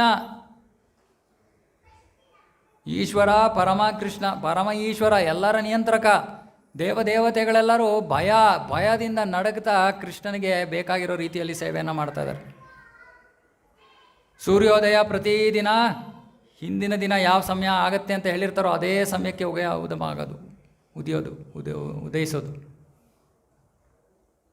ಯಾಕೆ? ಭಗವಂತನ ಭಯದಲ್ಲಿ ಎಲ್ಲರೂ ಕೂಡ ಅವರವರ ಕೆಲಸಗಳನ್ನು ಮಾಡ್ತಾರೆ. ಅಂಥ ಭಗವಂತನನ್ನು ತಾಯಿ ಕಟ್ಟಾಕ್ಬಿಟ್ಲಲ್ಲಪ್ಪ. ಆ ತಾಯಿಯ ಪ್ರೀತಿಯ ಎದುರಿಗೆ ಕೃಷ್ಣ ಕಣ್ಣಿಂದ ನೀರು ಸುರಿಸ್ತಾ ನಿಂತಿದ್ದಾನೆ, ಚಿಕ್ಕ ಮಗು ಥರ. ಇದು ಪ್ರೀತಿ. ಅದಕ್ಕೆ ನಮ್ಮ ಆಚಾರ್ಯರು ಹೇಳ್ತಾರೆ, ಶುದ್ಧ ಭಕ್ತಿ ಸೇವೆಯನ್ನು ಮಾಡಿದಾಗ ಆ ಶುದ್ಧ ಭಕ್ತಿ ಸೇವೆಯಿಂದ ಕೃಷ್ಣ ಈ ರೀತಿ ಕೃಷ್ಣನ ಕಟ್ಟಾಕೋಕ್ಕಾಗೋದು ಆ ಶುದ್ಧ ಭಕ್ತಿಯಿಂದ, ಆ ಶುದ್ಧ ಪ್ರೇಮದಿಂದ. ಆ ಪ್ರೇಮದ ಉದ್ದೇಶ ಏನು? ಕೃಷ್ಣನಿಗೆ ನಾನು ಪಾಠ ಕಲಿಸ್ಬೇಕು. ಏನು? ಕೃಷ್ಣನಿಗೆ ನಾನು ಪಾಠ ಕಲಿಸ್ಬೇಕು, ಕೃಷ್ಣನಿಗೆ ನಾನು ಸರಿಯಾದ ಬುದ್ಧಿಯನ್ನು ಹೇಳ್ಕೊಡ್ಬೇಕು. ಅಷ್ಟು ಪ್ರೀತಿ ತಾಯಿಗೆ. ತನ್ನ ಮಗ ದೇವರು ಅನ್ನೋ ಒಂದು ಪ್ರಜ್ಞೆನೇ ಇಲ್ಲ ಅವಳಿಗೆ. ಇಂಥ ಪ್ರೀತಿ ವ್ರಜಭಕ್ತರಲ್ಲಿ ಇರೋದು, ಇಂಥ ಪ್ರೀತಿ. ಆ ಪ್ರೀತಿಗೆ ಪ್ರತಿಕ್ರಿಯಿಸಿದ ಕೃಷ್ಣ ತನ್ನನ್ನೇ ತಾನು ಅವರಿಗೆ ಕೊಟ್ಕೊಂಡು ಬಿಡ್ತಾನೆ, ಅವ್ರ ಕೈ ಗೊಂಬೆ ಆಗಿಬಿಡ್ತಾನೆ. ಅದಕ್ಕೆ ನಮಗೆ ಮುಕ್ತಿ ಸಿಗೋದು ದೊಡ್ಡ ವಿಷಯ ಅಲ್ಲ. ಮುಕ್ತಿ ಅಂದ್ರೇನು? ಈ ಭೌತಿಕ ಕಷ್ಟ ಕ್ಲೇಶಗಳಿಂದ ನಾವು ಮುಕ್ತರಾಗೋದು, ಹೊರಗೆ ಬರೋದು ದೊಡ್ಡ ವಿಷಯ ಅಲ್ಲ. ಕೃಷ್ಣ ಭಕ್ತಿಯಲ್ಲಿ ಅದು ಸುಮ್ಮನೆ ಸೈಡ್ ಬಿಸ್ನೆಸ್, ತಂತಾನೇ ಆಗ್ಬಿಡುತ್ತೆ, ನಾವೇನು ಮಾಡೋ ಅವಶ್ಯಕತೆಯೂ ಇಲ್ಲ. ಆದರೆ ಕೃಷ್ಣನನ್ನು ಪಡ್ಕೊಳ್ಳೋದು, ಕೃಷ್ಣನನ್ನು ಈ ರೀತಿ ಪ್ರೀತಿಯಿಂದ ನಿಯಂತ್ರಿಸೋದು, ಅದು ನಮ್ಮ ಜೀವನದ ನಿಯಂತ್ರಿಸೋದು ಅಂದರೆ ನಾನು ಅವನ್ನ ಆಟ ಆಡಿಸ್ಬಿಡ್ತೀವಿ ಅಂತಲ್ಲ. ಆ ಸ್ತರಕ್ಕೆ ಹೋದಾಗ ನಮ್ಮ ಮನಸ್ಸಿನಲ್ಲಿ ಒಂದೇ ಒಂದು ಇಚ್ಛೆ, ಕೃಷ್ಣನ ಆನಂದ, ಕೃಷ್ಣನ ಸಂತೃಪ್ತಿ. ಇದೆಲ್ಲ ಮಾಡ್ತಾ ಇರೋದ್ರಿಂದ ಕೃಷ್ಣನಿಗೆ ಸಂತೋಷ ಸಿಗ್ತಾ ಇದೆ. ಯಾಕೆ? ಯಶೋದೆಗೆ ಅದರಿಂದ ಸಂತೋಷ ಸಿಗ್ತಾ ಇದೆ. ಯಶೋದೆಗೆ ಸಂತೋಷ ಸಿಕ್ಕಿದ್ರೆ ಕೃಷ್ಣನಿಗೆ ಸಂತೋಷ, ಕೃಷ್ಣನಿಗೆ ಸಂತೋಷ ಸಿಕ್ಕಿದ್ರೆ ಯಶೋದೆಗೆ ಸಂತೋಷ. ಇದೇ ಅಚಿಂತ್ಯವಾದ ಪ್ರೇಮ, ಅಚಿಂತ್ಯವಾದ ಪ್ರೇಮ. ಭೌತಿಕ ಜಗತ್ತಿನಲ್ಲಿ ನಮ್ಮಿಂದ ತಗೊಳ್ಳೋರೇ ಜಾಸ್ತಿ ಇದ್ದಾರೆ, ಕೊಡೋರು ಯಾರಿಲ್ಲ. ಕೇಳಬೇಕಲ್ವ ನಾವು? ಮಾತಾಜಿಯರ ಕಡೆ ನೋಡ್ತೀನಿ, ಕೇಳಬೇಕು ಪ್ರಭು, ನಮ್ಮ ಮನೆಯವರು ಇಲ್ಲಾಂದರೆ ಏನು ಕೊಡೋದೇ ಇಲ್ಲ, ಟೈಮು ಕೊಡಲ್ಲ. ಭೌತಿಕ ಜಗತ್ತಿದು. ಆಧ್ಯಾತ್ಮಿಕ ಜಗತ್ತಿನಲ್ಲಿ ಯಾರೂ ಕೇಳೋ ಮನೋಭಾವದಲ್ಲಿಲ್ಲ, ಎಲ್ಲರೂ ಕೊಡೋ ಮನೋಭಾವದಲ್ಲಿದ್ದಾರೆ. ಅದು ಯಾರಿಗೆ ಕೊಡ್ತಾ ಇದ್ದಾರೆ? ಎಲ್ಲವನ್ನೂ ಕೊಡೋ ಅಂಥ ಕೃಷ್ಣನಿಗೆ ಎಲ್ಲವನ್ನೂ ಕೊಡ್ತಾ ಇದ್ದಾರೆ. ಅವನಿಗೇನು ಕಮ್ಮಿ ಇದೆ? ಇದು ಕೃಷ್ಣ ಭಕ್ತಿ. ನಾವು ಇದನ್ನು ತಿಳ್ಕೊಬೇಕು. ಇಲ್ಲಾಂದರೆ ನಾವು ಕಥೆ ಚೆನ್ನಾಗಿತ್ತು, ಕಥೆ ಚೆನ್ನಾಗಿದ್ದೇ ಇರುತ್ತೆ. ಯಾಕೆಂದರೆ ಕೃಷ್ಣನ ಬಗ್ಗೆ ಏನು ಶ್ರವಣ ಮಾಡಿದ್ರೂ ಆನಂದ, ಹೃದಯಕ್ಕೆ ಆನಂದವನ್ನು ಕೊಡುವಂಥದ್ದು. ಆದರೆ ಅದರಲ್ಲಿ ಇಷ್ಟೊಂದು ಆಳವಾಗಿರುವಂಥ ಪಾಠಗಳಿವೆ, ಅದನ್ನು ನಾವು ಕಲಿಬೇಕು. ಓಕೆ, ಇದು ಸುಂದರವಾದ ದಾಮೋದರ ಲೀಲೆ. ಇವಾಗ ನಾನು ಗೋವರ್ಧನ ಲೀಲೆಯನ್ನು ಶುರು ಮಾಡಿದ್ರೆ ಡಿಲೇ ಆಗತ್ತೆ. ಸಾಕಲ್ಲ, ನಿಲ್ಸೋಣ? ಏನನ್ಸುತ್ತೆ, ನಿಲ್ಲಿಸ್ಬಿಡೋಣ? ಎಷ್ಟು ಜನಕ್ಕೆ ಕತೆ ಬೇಡ? ಇಲ್ಲ, ಅದು ಕೇಳಿದ್ರೆ ಯಾರು ಇತ್ತಲ್ಲ. ಎಷ್ಟು ಜನಕ್ಕೆ ಕತೆ ಬೇಕು? ಮತ್ತು ಏನು ಸದ್ದೇ ಬರಲಿಲ್ಲ? ಪ್ರಸಾದ ಲೇಟ್ ಆದರೆ ನನಗೆ ಹೇಳ್ಬಿಡಿ, ಆಮೇಲೆ ನಿಮ್ಮನ್ನೇ ಕೇಳ್ಬಿಟ್ಟು ಹೇಳ್ತಾ ಇದ್ದೀನಿ. ಸೊ ಇದಾದಮೇಲೆ ಇನ್ನೊಂದಿಷ್ಟು ಬೇರೆ ಲೀಲೆಗಳು ನಡೆಯುತ್ತವೆ. ಆಮೇಲೆ ಒಂದು ಅದ್ಭುತವಾದ ಇನ್ನೊಂದು ಲೀಲೆ. ಪ್ರತಿ ವರ್ಷ ನಂದ ಮಹಾರಾಜ ಮತ್ತು ಎಲ್ಲ ಗೋಪಾಲಕರು ಪ್ರತಿ ವರ್ಷದಲ್ಲಿ ಒಂದು ಸತಿ ಇಂದ್ರದೇವನಿಗೆ ಇಂದ್ರ ಪೂಜೆಯನ್ನು ಮಾಡ್ತಾಯಿದ್ರು. ನಾವೆಲ್ಲ ಹೇಳ್ತೀವಿ, ನಮಗೂ ಗೊತ್ತು ಪ್ರಭು, ನಾವು ಸೋಮವಾರ ಒಂದು ದೇವ್ರ ಹತ್ರ ಹೋಗ್ತೀವಿ, ಮಂಗಳವಾರ ಒಂದು ದೇವ್ರ ಹತ್ರ ಹೋಗ್ತೀವಿ, ಇಂದ್ರನ ತನಕ ಹೋಗಿಲ್ಲ, ನೋಡೋಣ, ನೀವು ಹೇಳಾದ್ಮೇಲೆ ಅದನ್ನು ಆ್ಯಡ್ ಮಾಡ್ಕೋತೀವಿ. ಅದಕ್ಕೋಸ್ಕರನೇ ಕೃಷ್ಣ ಈ ಲೀಲೆ ಮಾಡಿದ್ದು. ಸರಿ, ಇಂದ್ರನ ಪೂಜೆಗೋಸ್ಕರ ಎಲ್ಲ ಸಿದ್ಧತೆಗಳನ್ನು ಮಾಡ್ಕೋತಾ ಇದ್ದಾರೆ. ಕೃಷ್ಣ ನೋಡ್ತಾ ಇದ್ದಾನೆ, ಏನಪ್ಪ, ನನ್ನ ಪ್ರಿಯ ಭಕ್ತರು, ನಾನು ಭಗವದ್ಗೀತೆಯಲ್ಲೇ ಹೇಳಿಬಿಟ್ಟಿದ್ದೀನಿ ಈ ದೇವತೆಗಳ ಪೂಜೆಯ ಬಗ್ಗೆ. ಇವರು ನನ್ನ ಪ್ರಿಯ ಭಕ್ತರಾಗಿ ಇವ್ರು ಹಿಂಗೆ ಮಾಡೋದಾ? ಇಲ್ಲ, ಇದನ್ನು ನಾನು ಸರಿಪಡಿಸ್ಬೇಕು ಅಂದ್ಬಿಟ್ಟು ಕೃಷ್ಣ ಏನು ಮಾಡ್ತಾನೆ, ನಂದ ಮಹಾರಾಜ ಹತ್ರನ ಹೋಗ್ತಾನೆ. ಹೋಗ್ಬಿಟ್ಟು ಕೇಳ್ತಾನೆ, ಅಪ್ಪ ಬಾಬಾ, ಗಜ ಭಾಷೆಯಲ್ಲಿ ಬಾಬಾ, ನೀವು ಏನು ಪೂಜೆ ಮಾಡ್ತಾಯಿದ್ದೀರಾ? ಯಾರಿಗೋಸ್ಕರ ಮಾಡ್ತಾಯಿದ್ದೀರಾ? ಇದು ಶಾಸ್ತ್ರದಲ್ಲಿ ಹೇಳಿರೋಂಥ ಏನಾದ್ರು ವಿಧಿ ಏನೋ, ಅಥವಾ ಏನೋ ಒಂದು ಸಂಪ್ರದಾಯನ, ಮನೆಯಲ್ಲಿ ಬಂದಿರುವಂಥ ಸಂಪ್ರದಾಯನ? ದಯವಿಟ್ಟು ಹೇಳಿ. ನಂದ ಮಹಾರಾಜ ಯೋಚನೆ ಮಾಡ್ತಾ ಇದ್ದಾನೆ. ಕೃಷ್ಣ ಹೇಳ್ತಾನೆ, ಇಲ್ಲ, ನೀವು ನಾನು ತುಂಬ ಚಿಕ್ಕವನು, ನನಗೆ ಇವೆಲ್ಲ ಅರ್ಥ ಆಗಲ್ಲ ಅಂತ ಅನ್ಕೋಬೇಡಿ, ನನಗೆ ಅರ್ಥ ಆಗುತ್ತೆ, ನೀವು ದಯವಿಟ್ಟು ಹೇಳಿ. ಸರಿ, ನಂದ ಮಹಾರಾಜ ಹೇಳ್ತಾನೆ, ನೋಡಪ್ಪ, ನಾವು ಹಸುಗಳ ಮೇಲೆ ನಮ್ಮ ಜೀವನ ಆಧಾರಿತವಾಗಿರೋದು. ಹಸುಗಳಿಗೆ ಬೇಕಾಗಿರೋದು ಹುಲ್ಲು, ಹುಲಿ ಯಾವುದರಿಂದ ಬರುತ್ತೆ? ಮಳೆಯಿಂದ. ಮಳೆ ಯಾರು ಕಳಿಸ್ತಾರೆ? ಇಂದ್ರದೇವ. ಹಾಗಾಗಿ ಅವನ ಆರಾಧನೆಯನ್ನು ಮಾಡ್ತೀವಿ. ಪ್ರತಿ ವರ್ಷ ನಾವು ಪೂಜೆಯನ್ನು ಮಾಡ್ತೀವಿ. ಇಂದ್ರದೇವ ಸಂತುಷ್ಟನಾಗ್ತಾನೆ, ನಮಗೆ ಮಳೆಯನ್ನು ಸುರಿಸ್ತಾನೆ, ನಮ್ಮ ಹಸುಗಳು ಚೆನ್ನಾಗಿ ಆಹಾರವನ್ನು ತಿಂತಾಯಿವೆ, ಚೆನ್ನಾಗಿ ಹಾಲು ಕೊಡ್ತಾಯಿವೆ, ಎಲ್ಲವೂ ಚೆನ್ನಾಗಿ ನಡೀತಾ ಇದೆ. ಹಾಗಾಗಿ ಆ ಒಂದು ಕೃತಜ್ಞತಾ ಭಾವದಿಂದ ನಾವು ಅವನ ಪೂಜೆಯನ್ನು ಮಾಡ್ತೀವಿ ಪ್ರತಿ ವರ್ಷ. ಆಗ ಕೃಷ್ಣ ಒಂದು ತತ್ವವನ್ನು ಕೊಡ್ತಾನೆ. ಇದಕ್ಕೆ ಕರ್ಮ ಮೀಮಾಂಸಾ ಅಂತಾರೆ. ಇದು ಸರಿಯಾದ ತತ್ವ ಅಲ್ಲ, ಸುಮ್ಮನೆ ಸ್ವಲ್ಪ ಅವರನ್ನು ದಿಗ್ಭ್ರಮೆಗೊಳಿಸೋದಕ್ಕೆ ಕೃಷ್ಣ ಈ ಕರ್ಮ ಮೀಮಾಂಸಾ ಅನ್ನೋ ತತ್ವವನ್ನು ಕೊಡ್ತಾನೆ. ಏನು ಕರ್ಮ ಮೀಮಾಂಸಾ ಅಂದರೆ, ನಮ್ಮ ಆಧುನಿಕ ನಾಸ್ತಿಕರು ಇದೇ ತತ್ವವನ್ನು ಹೇಳೋದು. ಏನೋ ಕಾಯಕವೇ ಕೈಲಾಸ, ನನ್ನ ಕೆಲಸ, ನನ್ನ ಶ್ರಮ, ಅದರಿಂದಾನೇ ನನಗೆಲ್ಲ ಸಿಗ್ತಾ ಇರೋದು. ಕೃಷ್ಣ ಹೇಳ್ತಾ ಇದ್ದಾನೆ, ಮಳೆ ಯಾವುದರಿಂದ ಬರುತ್ತೆ? ಮಳೆ ಬರೋದು ನಿಮ್ಮ ಕರ್ತವ್ಯದಿಂದ. ನೀವು ಕರ್ತವ್ಯವನ್ನು ಸರಿಯಾಗಿ ಮಾಡ್ತಾ ಇದ್ದೀರಾ, ಹಾಗಾಗಿ ಕೃಷ್ಣ ಇಂದ್ರ ಮಳೆಯನ್ನು ಸುರಿಸ್ತಾ ಇದ್ದಾನೆ. ಅದರಲ್ಲಿ ಈ ವಿಶೇಷವಾದದ್ದೇನಿದೆ? ನೀವು ಒಳ್ಳೆಯ ಸರಿಯಾದ ಕರ್ಮವನ್ನು ಮಾಡಲಿಲ್ಲ ಅಂದರೆ ಇಂದ್ರ ಮಳೆಯನ್ನು ಸುರಿಸೋಲ್ಲ. ಸೊ ಕಾರಣ ಏನು ಮಳೆ ಬರೋದಕ್ಕೆ? ನಿಮ್ಮ ಕರ್ಮ, ಇಂದ್ರ ಅಲ್ಲ. ಮತ್ತು ಆಮೇಲೆ ಸ್ವಲ್ಪ ಇಂದ್ರನ ಸ್ಥಾನವನ್ನು ಕೆಳಗಡೆ ಇಳಿಸ್ತಾನೆ ಕೃಷ್ಣ. ಯಾಕಂದರೆ ನಾನು ಮುಂಚೆನೇ ಹೇಳ್ದಲ್ಲ, ಕೃಷ್ಣನಿಗೆ ತನ್ನ ಭಕ್ತರು ಅಹಂಕಾರವನ್ನು ಪಡೋದು ಇಷ್ಟ ಆಗಲ್ಲ. ಇಂದ್ರ ಕೂಡ ಭಗವಂತನ ಭಕ್ತ, ಅದಕ್ಕೆ ಅವನಿಗೆ ಅಷ್ಟು ಮುಖ್ಯವಾದ ಸ್ಥಾನವನ್ನು ಕೊಟ್ಟಿದ್ದಾನೆ. ಸೊ ಇಂದ್ರನಿಗೆ ಆದರೆ ಸ್ವಲ್ಪ ಅಹಂಕಾರ ಬಂದ್ಬಿಟ್ಟಿತ್ತು. ಎಲ್ಲ ನನ್ನಿಂದಾನೆ ನಡೀತಾ ಇರೋದು, ನಾನು ಮಳೆ ಸುರಿಸ್ತಾ ಇರೋದ್ರಿಂದಾನೆ. ಭಗವಂತನ ಒಂದು ಕೃಪೆಯನ್ನು ಮರ್ತೋಗ್ಬಿಟ್ಟಿದ್ದಾನೆ ಅವನು. ಹಾಗಾಗಿ ಅವನಿಗೆ ಸ್ವಲ್ಪ ಬುದ್ಧಿ ಕಲಿಸ್ಬೇಕಾಯ್ತು ಕೃಷ್ಣನಿಗೆ. ಸ್ವಲ್ಪ ಅವನಿಗೆ ಅಗೌರವ ತೋರ್ತಾನೆ ಕೃಷ್ಣ. ಹೇಳ್ತಾನೆ, ಇಂದ್ರ ಏನು ಮಾಡ್ತಾ ಇದ್ದಾನೆ? ಇಂದ್ರ ಕಾಡಿನ ಮೇಲೂ ಕಲ್ಲಿನ ಮೇಲೂ ನೀರು ಸುರಿಸ್ತಾ ಇದ್ದಾನೆ, ಸಮುದ್ರದಲ್ಲೂ ನೀರು ಸುರಿಸ್ತಾ ಇದ್ದಾನೆ. ಏನು ಅವಶ್ಯಕತೆ? ಸೊ ಹಾಗಾಗಿ ಇಂದ್ರ ಏನು ನಿಮಗೆ ವಿಶೇಷವಾದ ಏನು ಕರುಣೆಯನ್ನು ಏನು ತೋರ್ತಾ ಇಲ್ಲ, ನಿಮ್ಮ ಕರ್ಮದ ಪ್ರಕಾರ ಮಳೆ ಸುರಿತಾ ಇದೆ ಅಷ್ಟೇ. ಸೊ ಇಂದ್ರನ ಪೂಜೆ ಮಾಡೋ ಅವಶ್ಯಕತೆ ಇಲ್ಲ. ಕೃಷ್ಣನ ಉದ್ದೇಶ ಇದ್ದಿದ್ದು ಒಂದು ದೇವದೇವತೆಗಳ ಪೂಜೆ ಅವಿಧಿ ಪೂರ್ವಕಂ ಅಂತ ಕೃಷ್ಣ ಭಗವದ್ಗೀತೆಯಲ್ಲಿ ಹೇಳಿದ್ದಾನೆ. ಅದನ್ನೇ ಮತ್ತೆ ಹೇಳ್ತಾ ಇದ್ದಾನೆ ಭಕ್ತರಿಗೆ, ರಜ ಭಕ್ತರಿಗೆ. ಇಂದ್ರನ ಆರಾಧನೆ ಅವಶ್ಯಕತೆ ಇಲ್ಲ. ಇವಾಗ ಯಾರ ಆರಾಧನೆಯನ್ನು ಮಾಡಬೇಕು? ಗೋವರ್ಧನನ ಆರಾಧನೆಯನ್ನು ಮಾಡಬೇಕು. ಯಾಕೆ ಗೋವರ್ಧನ? ಯಾಕೆಂದರೆ ನಾವು ಹಸುಗಳನ್ನು ಮೇಯಿಸೋದು ಕರ್ಕೊಂಡು ಹೋಗೋದು ಗೋವರ್ಧನ ಬೆಟ್ಟದ ಮೇಲೆ, ಅಲ್ಲೇ ಎಲ್ಲ ಹುಲ್ಲೆಲ್ಲ ಇರೋದು. ಗೋವರ್ಧನ ನೀರನ್ನು ಕೊಡ್ತಾ ಇದೆ, ಹುಲ್ಲನ್ನು ಕೊಡ್ತಾ ಇದೆ, ಎಲ್ಲವನ್ನೂ ಕೊಡ್ತಾ ಇದೆ. ಹಾಗಾಗಿ ಇಂದ್ರನನ್ನು ಆರಾಧನೆ ಮಾಡೋ ಬದಲು ಗೋವರ್ಧನನ್ನು ಆರಾಧನೆ ಮಾಡೋಣ. ಕೃಷ್ಣ ಹೇಳ್ತಾನೆ, ಸರಿ ನೀವೇನೇನು ಸಿದ್ಧತೆಗಳನ್ನು ಮಾಡ್ಕೊಂಡಿದ್ದೀರೋ ಅದೆಲ್ಲ ಸಾಮಗ್ರಿಗಳನ್ನು ತಗೊಂಡು ಗೋವರ್ಧನಕ್ಕೆ ಈ ಸತಿ ಪೂಜೆ. ಮತ್ತು ಪೂಜೆ ವಿಧಾನವನ್ನು ಕೃಷ್ಣ ಹೇಳ್ತಾನೆ, ಹೀಗೆ ಮಾಡಬೇಕು, ಹಾಗೆ ಮಾಡಬೇಕು. ಗೋವರ್ಧನ ಪೂಜೆಯಲ್ಲಿ ಮುಖ್ಯವಾದ ವಿಷಯ ಏನು? ಅನ್ನಕೂಟ. ಅನ್ನಕೂಟ ಅಂದರೆ ಪ್ರಸಾದದ ರಾಶಿ. ಯಾಕಂದರೆ ಗೋವರ್ಧನ ಅಷ್ಟು ದೊಡ್ಡ ಬೃಹತ್ತಾದ ಬೆಟ್ಟ ಅಲ್ವಾ. ಅವನಿಗೆ ಹೊಟ್ಟೆ ತುಂಬಿಸ್ಬೇಕು ಅಂದರೆ ತುಂಬ ಪ್ರಸಾದವನ್ನು ಕೊಡಬೇಕು. ಸೊ ಕೃಷ್ಣ ಹೇಳ್ತಾನೆ, ಎಲ್ಲ ಥರದ ಸಿಹಿ ಪದಾರ್ಥಗಳನ್ನು, ರಸಗುಲ್ಲ, ಯಾರ್ಯಾರಿಗೆ ಏನೇನು ಬೇಕೋ ಎಲ್ಲ ಅಂದ್ಕೊಂಡ್ಬಿಡಿ ಮನಸ್ಸಿನಲ್ಲಿ, ಅದೆಲ್ಲ ಗೋವರ್ಧನಿಗೆ ಅರ್ಪಣೆ ಮಾಡಿಬಿಡೋಣ ಇವತ್ತು. ಇದೆಲ್ಲವನ್ನು ಮಾಡಿ ಗೋವರ್ಧನಕ್ಕೆ ನಾವು ನೈವೇದ್ಯವನ್ನು ಮಾಡೋಣ. ಗೋವರ್ಧನ ಸಂತುಷ್ಟನಾಗ್ತಾನೆ. ಆಮೇಲೆ ಏನು ಮಾಡಿ, ಬ್ರಾಹ್ಮಣರಿಂದ ಹಿಡಿದು ಎಲ್ಲರಿಗೂ ಕೂಡ, ಅಂತ್ಯಜರಿಗೂ ಕೂಡ, ಎಲ್ಲರಿಗೂ ಕೂಡ ಪ್ರಸಾದ ವಿತರಣೆ ಮಾಡಿ ಆಮೇಲೆ ಗೋವರ್ಧನ ಪರಿಕ್ರಮ ಮಾಡಬೇಕು, ಪ್ರದಕ್ಷಿಣೆ ಮಾಡಬೇಕು. ಇಷ್ಟು ಪೂಜೆ, ಇಷ್ಟೇ. ಬ್ರಜವಾಸಿಗಳಿಗೆ ಕೃಷ್ಣನ ಮೇಲೆ ಎಷ್ಟು ಪ್ರೀತಿ ಅಂದರೆ, ಕೃಷ್ಣ ಏನು ಹೇಳ್ತಾನೋ ಅದನ್ನು ಮಾಡೋಕ್ಕೆ ಸಿದ್ಧ. ಅವ್ರಿಗೆ ಬೇರೆ ಏನೂ ಇಲ್ಲ. ನಾವು ಇಂದ್ರ ಪೂಜೆ ಮಾಡಲೇಬೇಕು, ಇಲ್ಲಾಂದರೆ ಇಂದ್ರ ಏನು ಅನ್ಕೋತಾನೆ, ಅದು ಮನಸ್ಸಿನಲ್ಲಿತ್ತು. ಆದರೆ ಅವ್ರು ಅನ್ಕೋತಾರೆ, ಆ ಕೃಷ್ಣ ಹೇಳಾದ್ಮೇಲೆ ಮಾಡಲೇಬೇಕು ನಾವು. ಸರಿ ಕೃಷ್ಣ, ನೀವು ಹೇಳೋದನ್ನು, ನೀನು ಹೇಳ್ತಾ ಇರೋದರ ರೀತಿಯಲ್ಲಿ ನಾವು ನಡ್ಕೋತೀವಿ.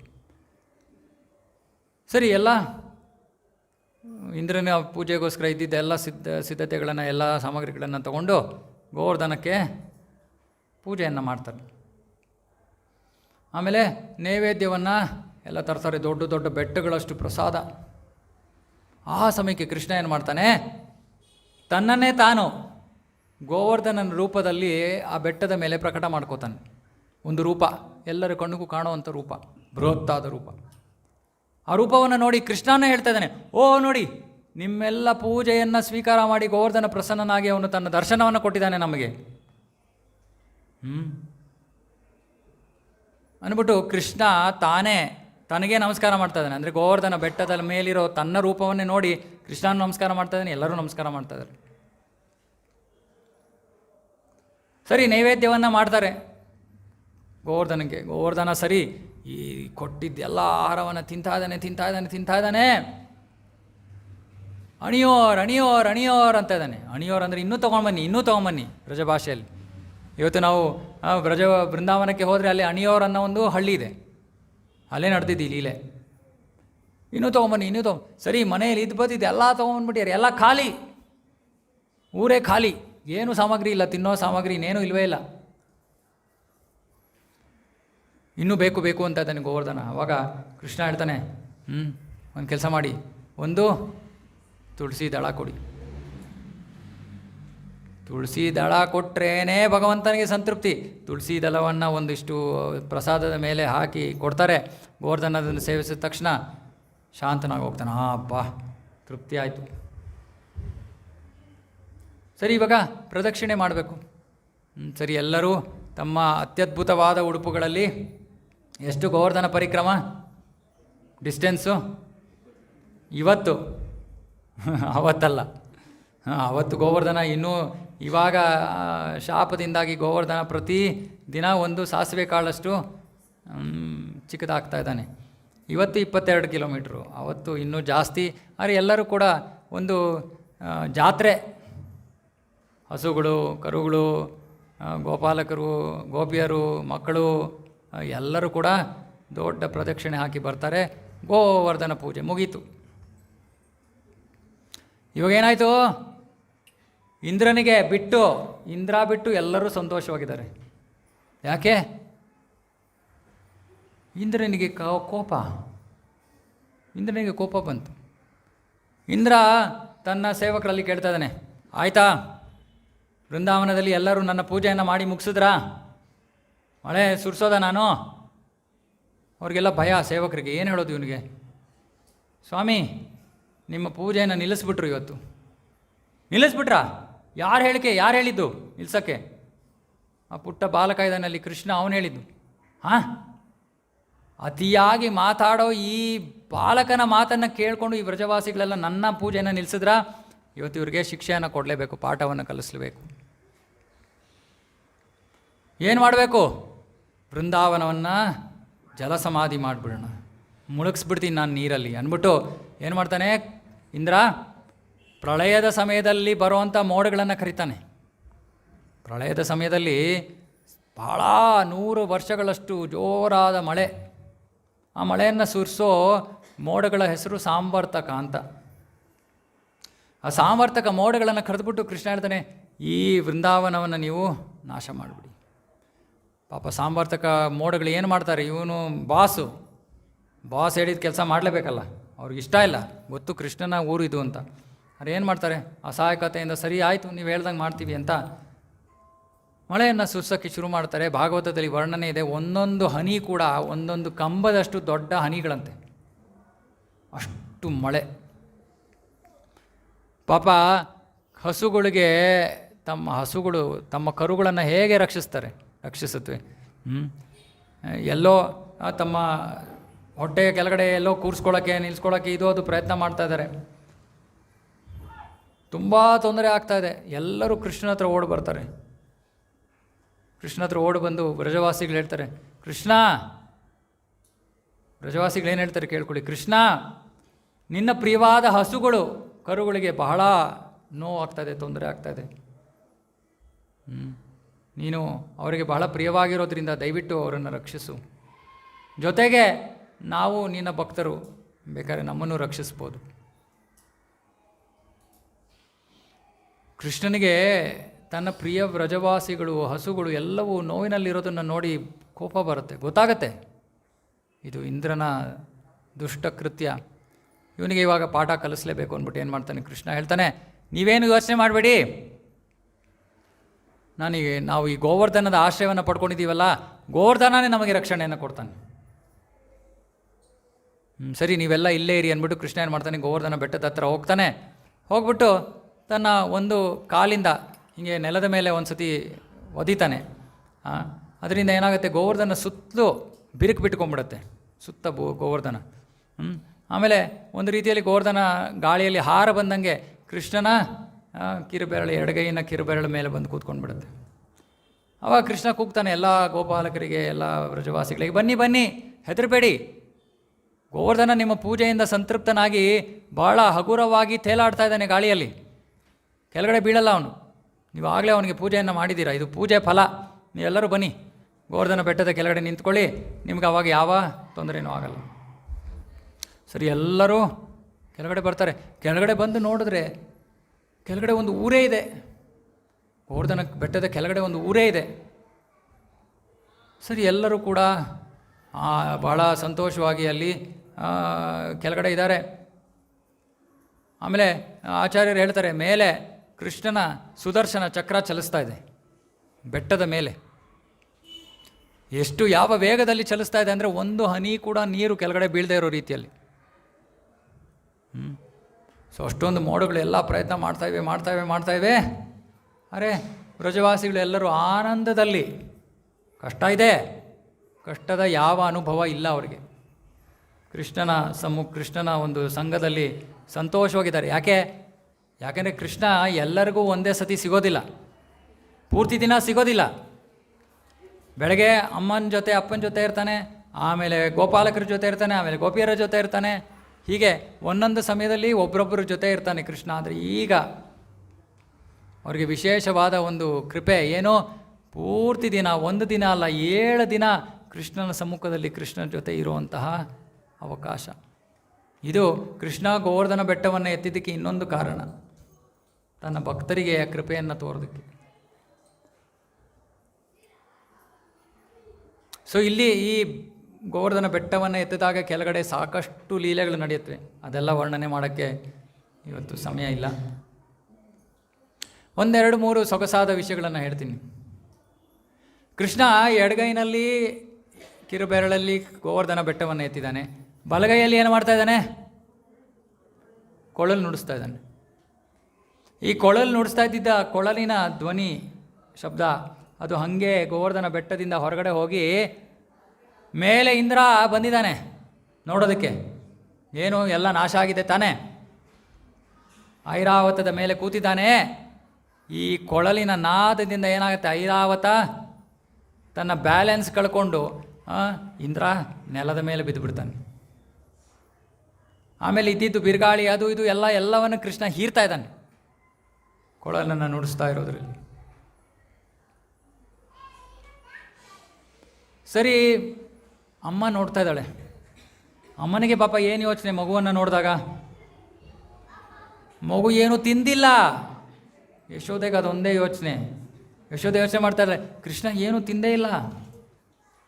ಮೊದಲನೇ ದಿನಾನೇ ಹೇಳ್ತಾ ಇದ್ದಾಳೆ, ಬೆಳಗ್ಗಿಂದ ನೀನು ಒಬ್ಬನೇ ನಿಂತ್ಕೊಂಡು ಬೆಟ್ಟವನ್ನು ಎತ್ತಿದ್ಯಲ್ಲಪ್ಪ, ನಿನಗೆ ನೋಡು ಹೊಟ್ಟೆ ಎಲ್ಲ ಒಳಗೊಟ್ಟೋಗಿದೆ. ನಿನಗೆ ಏನಾದ್ರು ಆಹಾರವನ್ನು ಕೊಡಬೇಕು. ಅರೆ, ನೀನು ಇನ್ನೊಂದು ಕೈನಲ್ಲಿ ಕೊಳಲು ಬೇರೆ ನಿಲ್ಲಿಸ್ತಾ ಇದೆಯಾ, ಸಾಕು ಇಳಿಸು.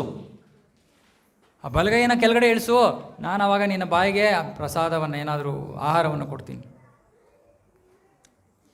ಸರಿ, ಪಾಪ ಕೃಷ್ಣ ಅಮ್ಮನ ಪ್ರೀತಿಗೆ ಅವನು ಸಂಪೂರ್ಣವಾಗಿ ಸೋತೋಗಿದ್ದಾನೆ. ಕೃಷ್ಣ ಹೇಳ್ತಾನೆ, ಆಯಿತು ಕೊಡು. ಸರಿ, ಅಮ್ಮ ತಿನ್ನಿಸ್ತಾ ಇದ್ದಾಳೆ. ಕಾರಣಾಂತರಗಳಿಂದ ಒಂದು ಸತಿ ಏನಾಗುತ್ತೆ, ಸ್ವಲ್ಪ ಗೋವರ್ಧನ 1 ಸೆಂಟಿಮೀಟರ್ಸ್ ಕೆಳಗಡೆ ಇಳಿಯುತ್ತೆ. ಆ ಕಾರಣ ಏನು ಅಂತ ನಾನು ಇವಾಗ ಹೇಳಲ್ಲ, ಅದಕ್ಕೆ ಸ್ವಲ್ಪ ಇನ್ನೂ ಹೈಯರ್ ಕ್ಲಾಸಿಗೆ ಬರಬೇಕು ನೀವು, ಆಮೇಲೆ ನಾನು ಹೇಳ್ತೀನಿ ಅದ್ರ ಕಾರಣ.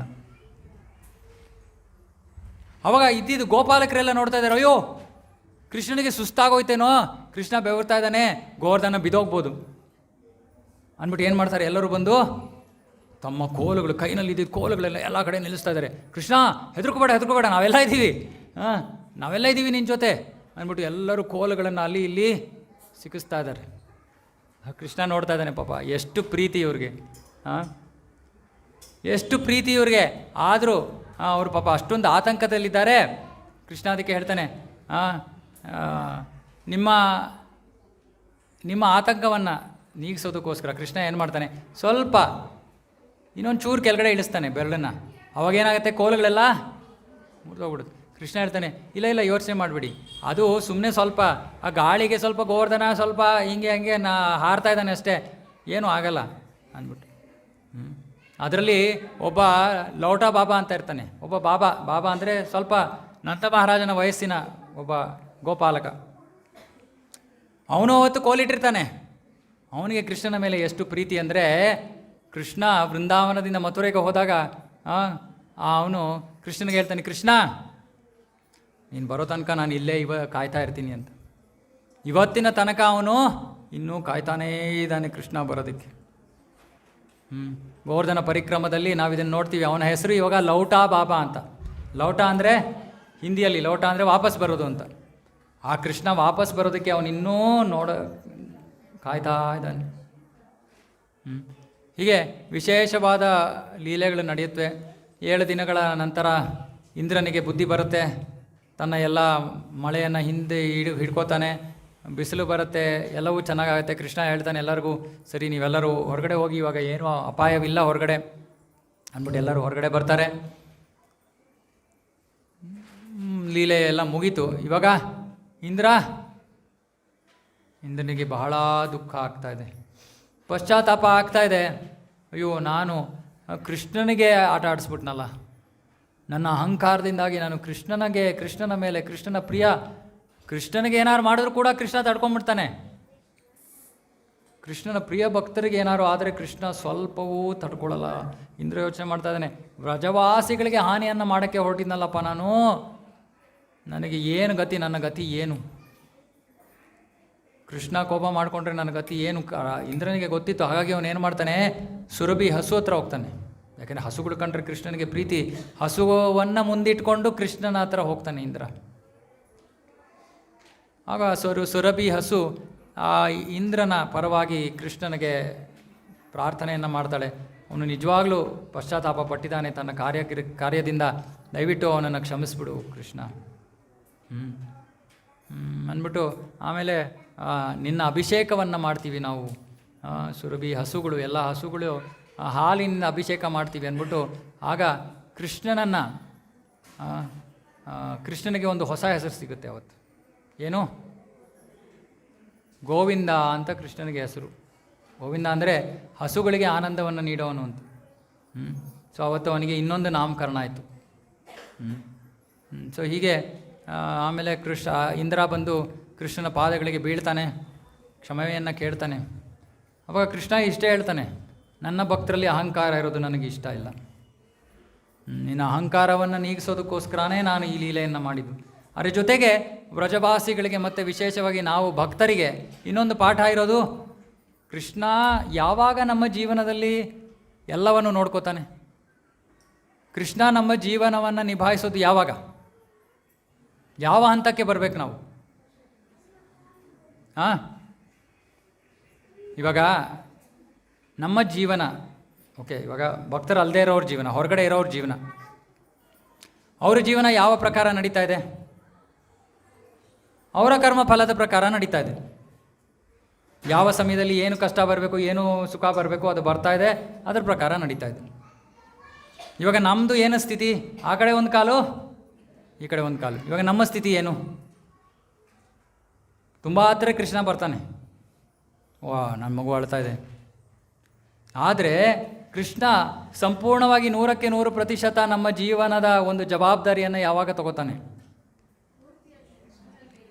ಪೂರ್ತಿಯಾಗಿ ಕೃಷ್ಣನ ಮೇಲೆ ಅವಲಂಬಿತರಾಗಿರಬೇಕು.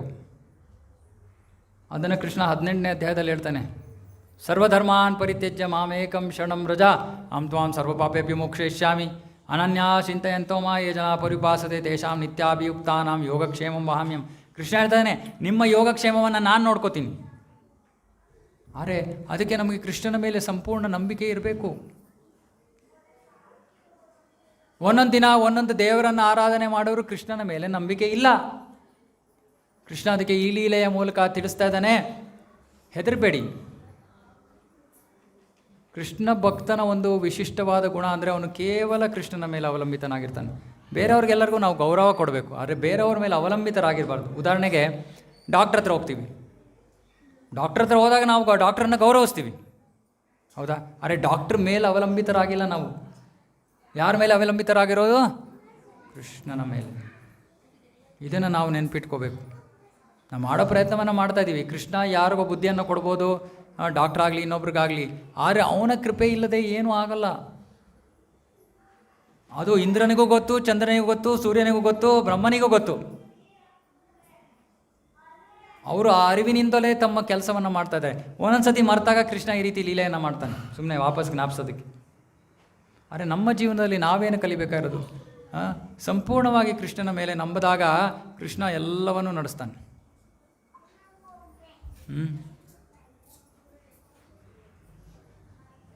ಇದು ನಮ್ಮ ಜೀವನದ ಅನುಭವ.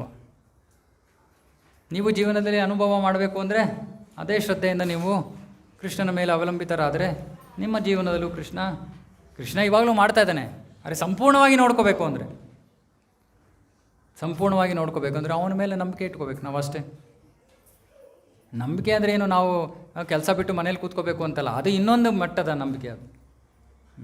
ಆದರೆ ಕೃಷ್ಣನ ಮೇಲೆ ಒಂದು ನಂಬಿಕೆ ಇರಬೇಕು. ಕೃಷ್ಣನೇ ಎಲ್ಲ ನಡೆಸ್ತಾ ಇರೋದು, ನಾನು ಮಾಡ್ತಾ ಇಲ್ಲ, ನನ್ನ ಶಕ್ತಿ ನನ್ನ ಶ್ರಮ ಅಲ್ಲ, ಕೃಷ್ಣನ ಕೃಪೆ. ಓಕೆ, ಸೊ ಇದು ಈ ಗೋವರ್ಧನ ಬೆಟ್ಟದ ಒಂದು ಲೀಲೆಯ ಒಂದು ನಮಗೆ ನಾವು ಕಲ್ತ್ಕೋಬೇಕಾಗಿರೋ ತತ್ವ.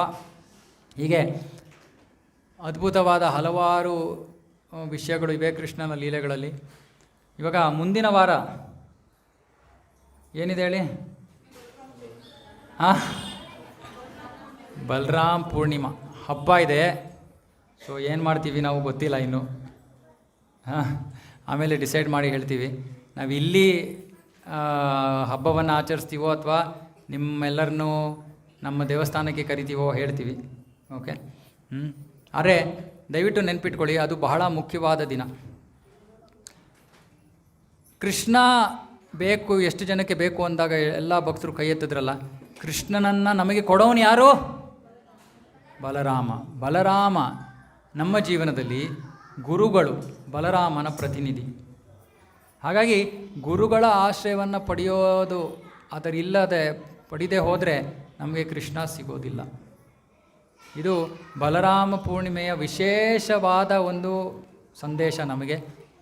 ಇನ್ನು ಬಲರಾಮನ ಬಗ್ಗೆ ಬೇಕಾದಷ್ಟು ವಿಷಯಗಳಿದೆ, ಅದನ್ನು ನಾನು ಇನ್ನೊಂದು ಸತಿ ಹೇಳ್ತೀನಿ. ಇಲ್ಲ ಮುಂದಿನ ವಾರ ನಾವೇನಾದ್ರು ಕಾರ್ಯಕ್ರಮ ಮಾಡಿದ್ರೆ ಇಲ್ಲೇ ಹೇಳ್ತೀನಿ, ಇಲ್ಲಾಂದ್ರೆ ಇನ್ನೊಂದು ಸತಿ ಹೇಳ್ತೀನಿ. ಇಷ್ಟೇ ನಾವು ನೆನ್ಪಿಟ್ಕೋಬೇಕು, ಬಲರಾಮನ ಕೃಪೆ ಇಲ್ಲದೆ ಕೃಷ್ಣ ಸಿಗೋದಿಲ್ಲ. ಬಲರಾಮ ನಮಗೆ ಗುರುವಿನ ರೂಪದಲ್ಲಿ ನಮ್ಮ ಮುಂದೆ ಬರ್ತಾನೆ.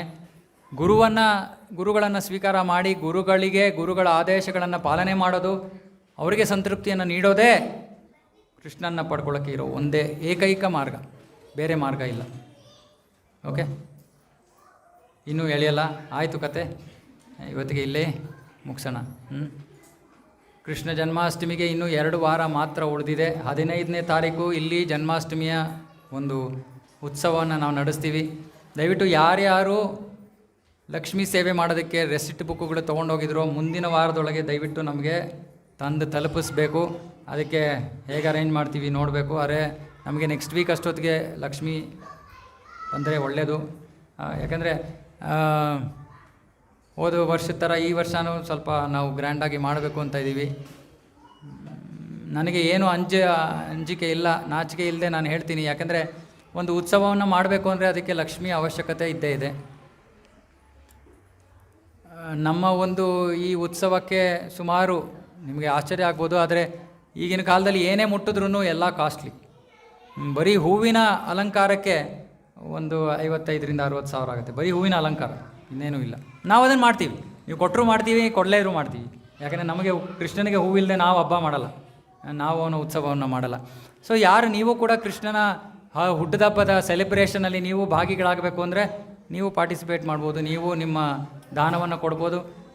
ಮತ್ತು ಪ್ರಸಾದ, ಎಲ್ಲರಿಗೂ ಪ್ರಸಾದ, ಇನ್ನೂ ಹೊರಗಡೆ ನಾವು ಪ್ರಚಾರವನ್ನು ಮಾಡ್ತೀವಿ ಬರೋರಿಗೆಲ್ಲ. ಸೊ ಖರ್ಚುಗಳಿದೆ, ಸುಮಾರು 1.25 ಲಕ್ಷ ಅಷ್ಟು ಖರ್ಚಿದೆ. ಸೊ ಯಾರು ನಿಮ್ಮ ಕಡೆಯಿಂದ ಏನು ನಿಮಗೆ ಸಹಾಯ ಅಂತ ಹೇಳಲ್ಲ ನಾನು, ಸೇವೆ, ನಿಮ್ಮ ಕಡೆಯಿಂದ ಯಾರಾದರೂ ಸೇವೆ ಮಾಡೋಕ್ಕೆ ಇಚ್ಛೆ ಪಟ್ಟರೆ ನಮ್ಮ ಹರನಾಥ್ ಪ್ರಭುಗಳನ್ನು ಸಂಪರ್ಕ ಮಾಡಿ. ನಿಮಗೆ ಯಾರಿಗೆ 80G ಬೇಕೋ ಅದೆಲ್ಲ ಏನು ಬೇಕೋ ಅದು ಎಲ್ಲ ಇದೆ. ಇನ್ಕಮ್ ಟ್ಯಾಕ್ಸ್ ನಿಮಗೆ ಬೆನಿಫಿಟ್ ಬೇಕಂದರೆ ಅದೆಲ್ಲ ತೊಗೋಬೋದು, ಅದೆಲ್ಲ ಏನೂ ಸಮಸ್ಯೆ ಇಲ್ಲ. ಆದರೆ ಕೃಷ್ಣನ ಈ ಸೇವೆಗಾಗಿ ಎಲ್ಲರೂ ಸ್ವಲ್ಪ ನಿಮ್ಮ ಸೇವೆಯನ್ನು ಮಾಡಿ, ಜೊತೆಗೆ ಶ್ರಮ ಸೇವೆಯೂ ಇರುತ್ತೆ. ಇಲ್ಲಿ ನಾವು ಅದ್ಭುತವಾದ ಒಂದು ಅಲಂಕಾರವನ್ನು ಮಾಡೋ ಒಂದು ಪ್ಲ್ಯಾನ್ ಇದೆ. 14-15 ಬೆಳಗ್ಗೆ ಸೊ ದಯವಿಟ್ಟು ಸಮಯ ಇದ್ದರೆ ಅಂತ ಹೇಳಬಾರ್ದು, ಸಮಯ ಮಾಡಿಕೊಂಡು ಸೇವೆಯಲ್ಲಿ ಪಾಲ್ಗೊಳ್ಳಿ. ಗಾರ್ಲೆಂಡ್ ಸೇವೆ ಇರುತ್ತೆ, ಅದು ನೀವು ಯುವರಾಣಿ ಮಾತಾಜಿ ಅವ್ರ ಹತ್ರ ಡಿಸ್ಕಸ್ ಮಾಡ್ಬೋದು. ಮಿಕ್ಕಿದ್ದು ಅಲಂಕಾರ ಸೇವೆ ಇತ್ಯಾದಿ ಇರುತ್ತೆ. ಸೊ ಎಲ್ಲರೂ ಕಾರ್ಯಕ್ರಮ ನಾವು ಏನೇನು ಸೇವೆ ಇದೆ ಅನ್ನೋದು ಗ್ರೂಪಲ್ಲಿ ಹಾಕ್ತೀವಿ. ದಯವಿಟ್ಟು ಎಲ್ಲರೂ ಜೊತೆಗೆ ಭಾಗವಹಿಸಿದ್ರೆ ಅದು ಆತ್ಮದ ಆನಂದ. ಕೃಷ್ಣನ ಸೇವೆ ಮಾಡಿದ್ರೆ ಆತ್ಮಕ್ಕೆ ಆನಂದ ಸಿಗುತ್ತೆ. ಸೊ ನೀವೆಲ್ಲರೂ ಇದರಲ್ಲಿ ಭಾಗವಹಿಸಿ ಅಂತ ಹೇಳಿ ನನ್ನ ಈ ಮಾತುಗಳನ್ನು ಮುಗಿಸ್ತೀನಿ. ಹರೇ ಕೃಷ್ಣ.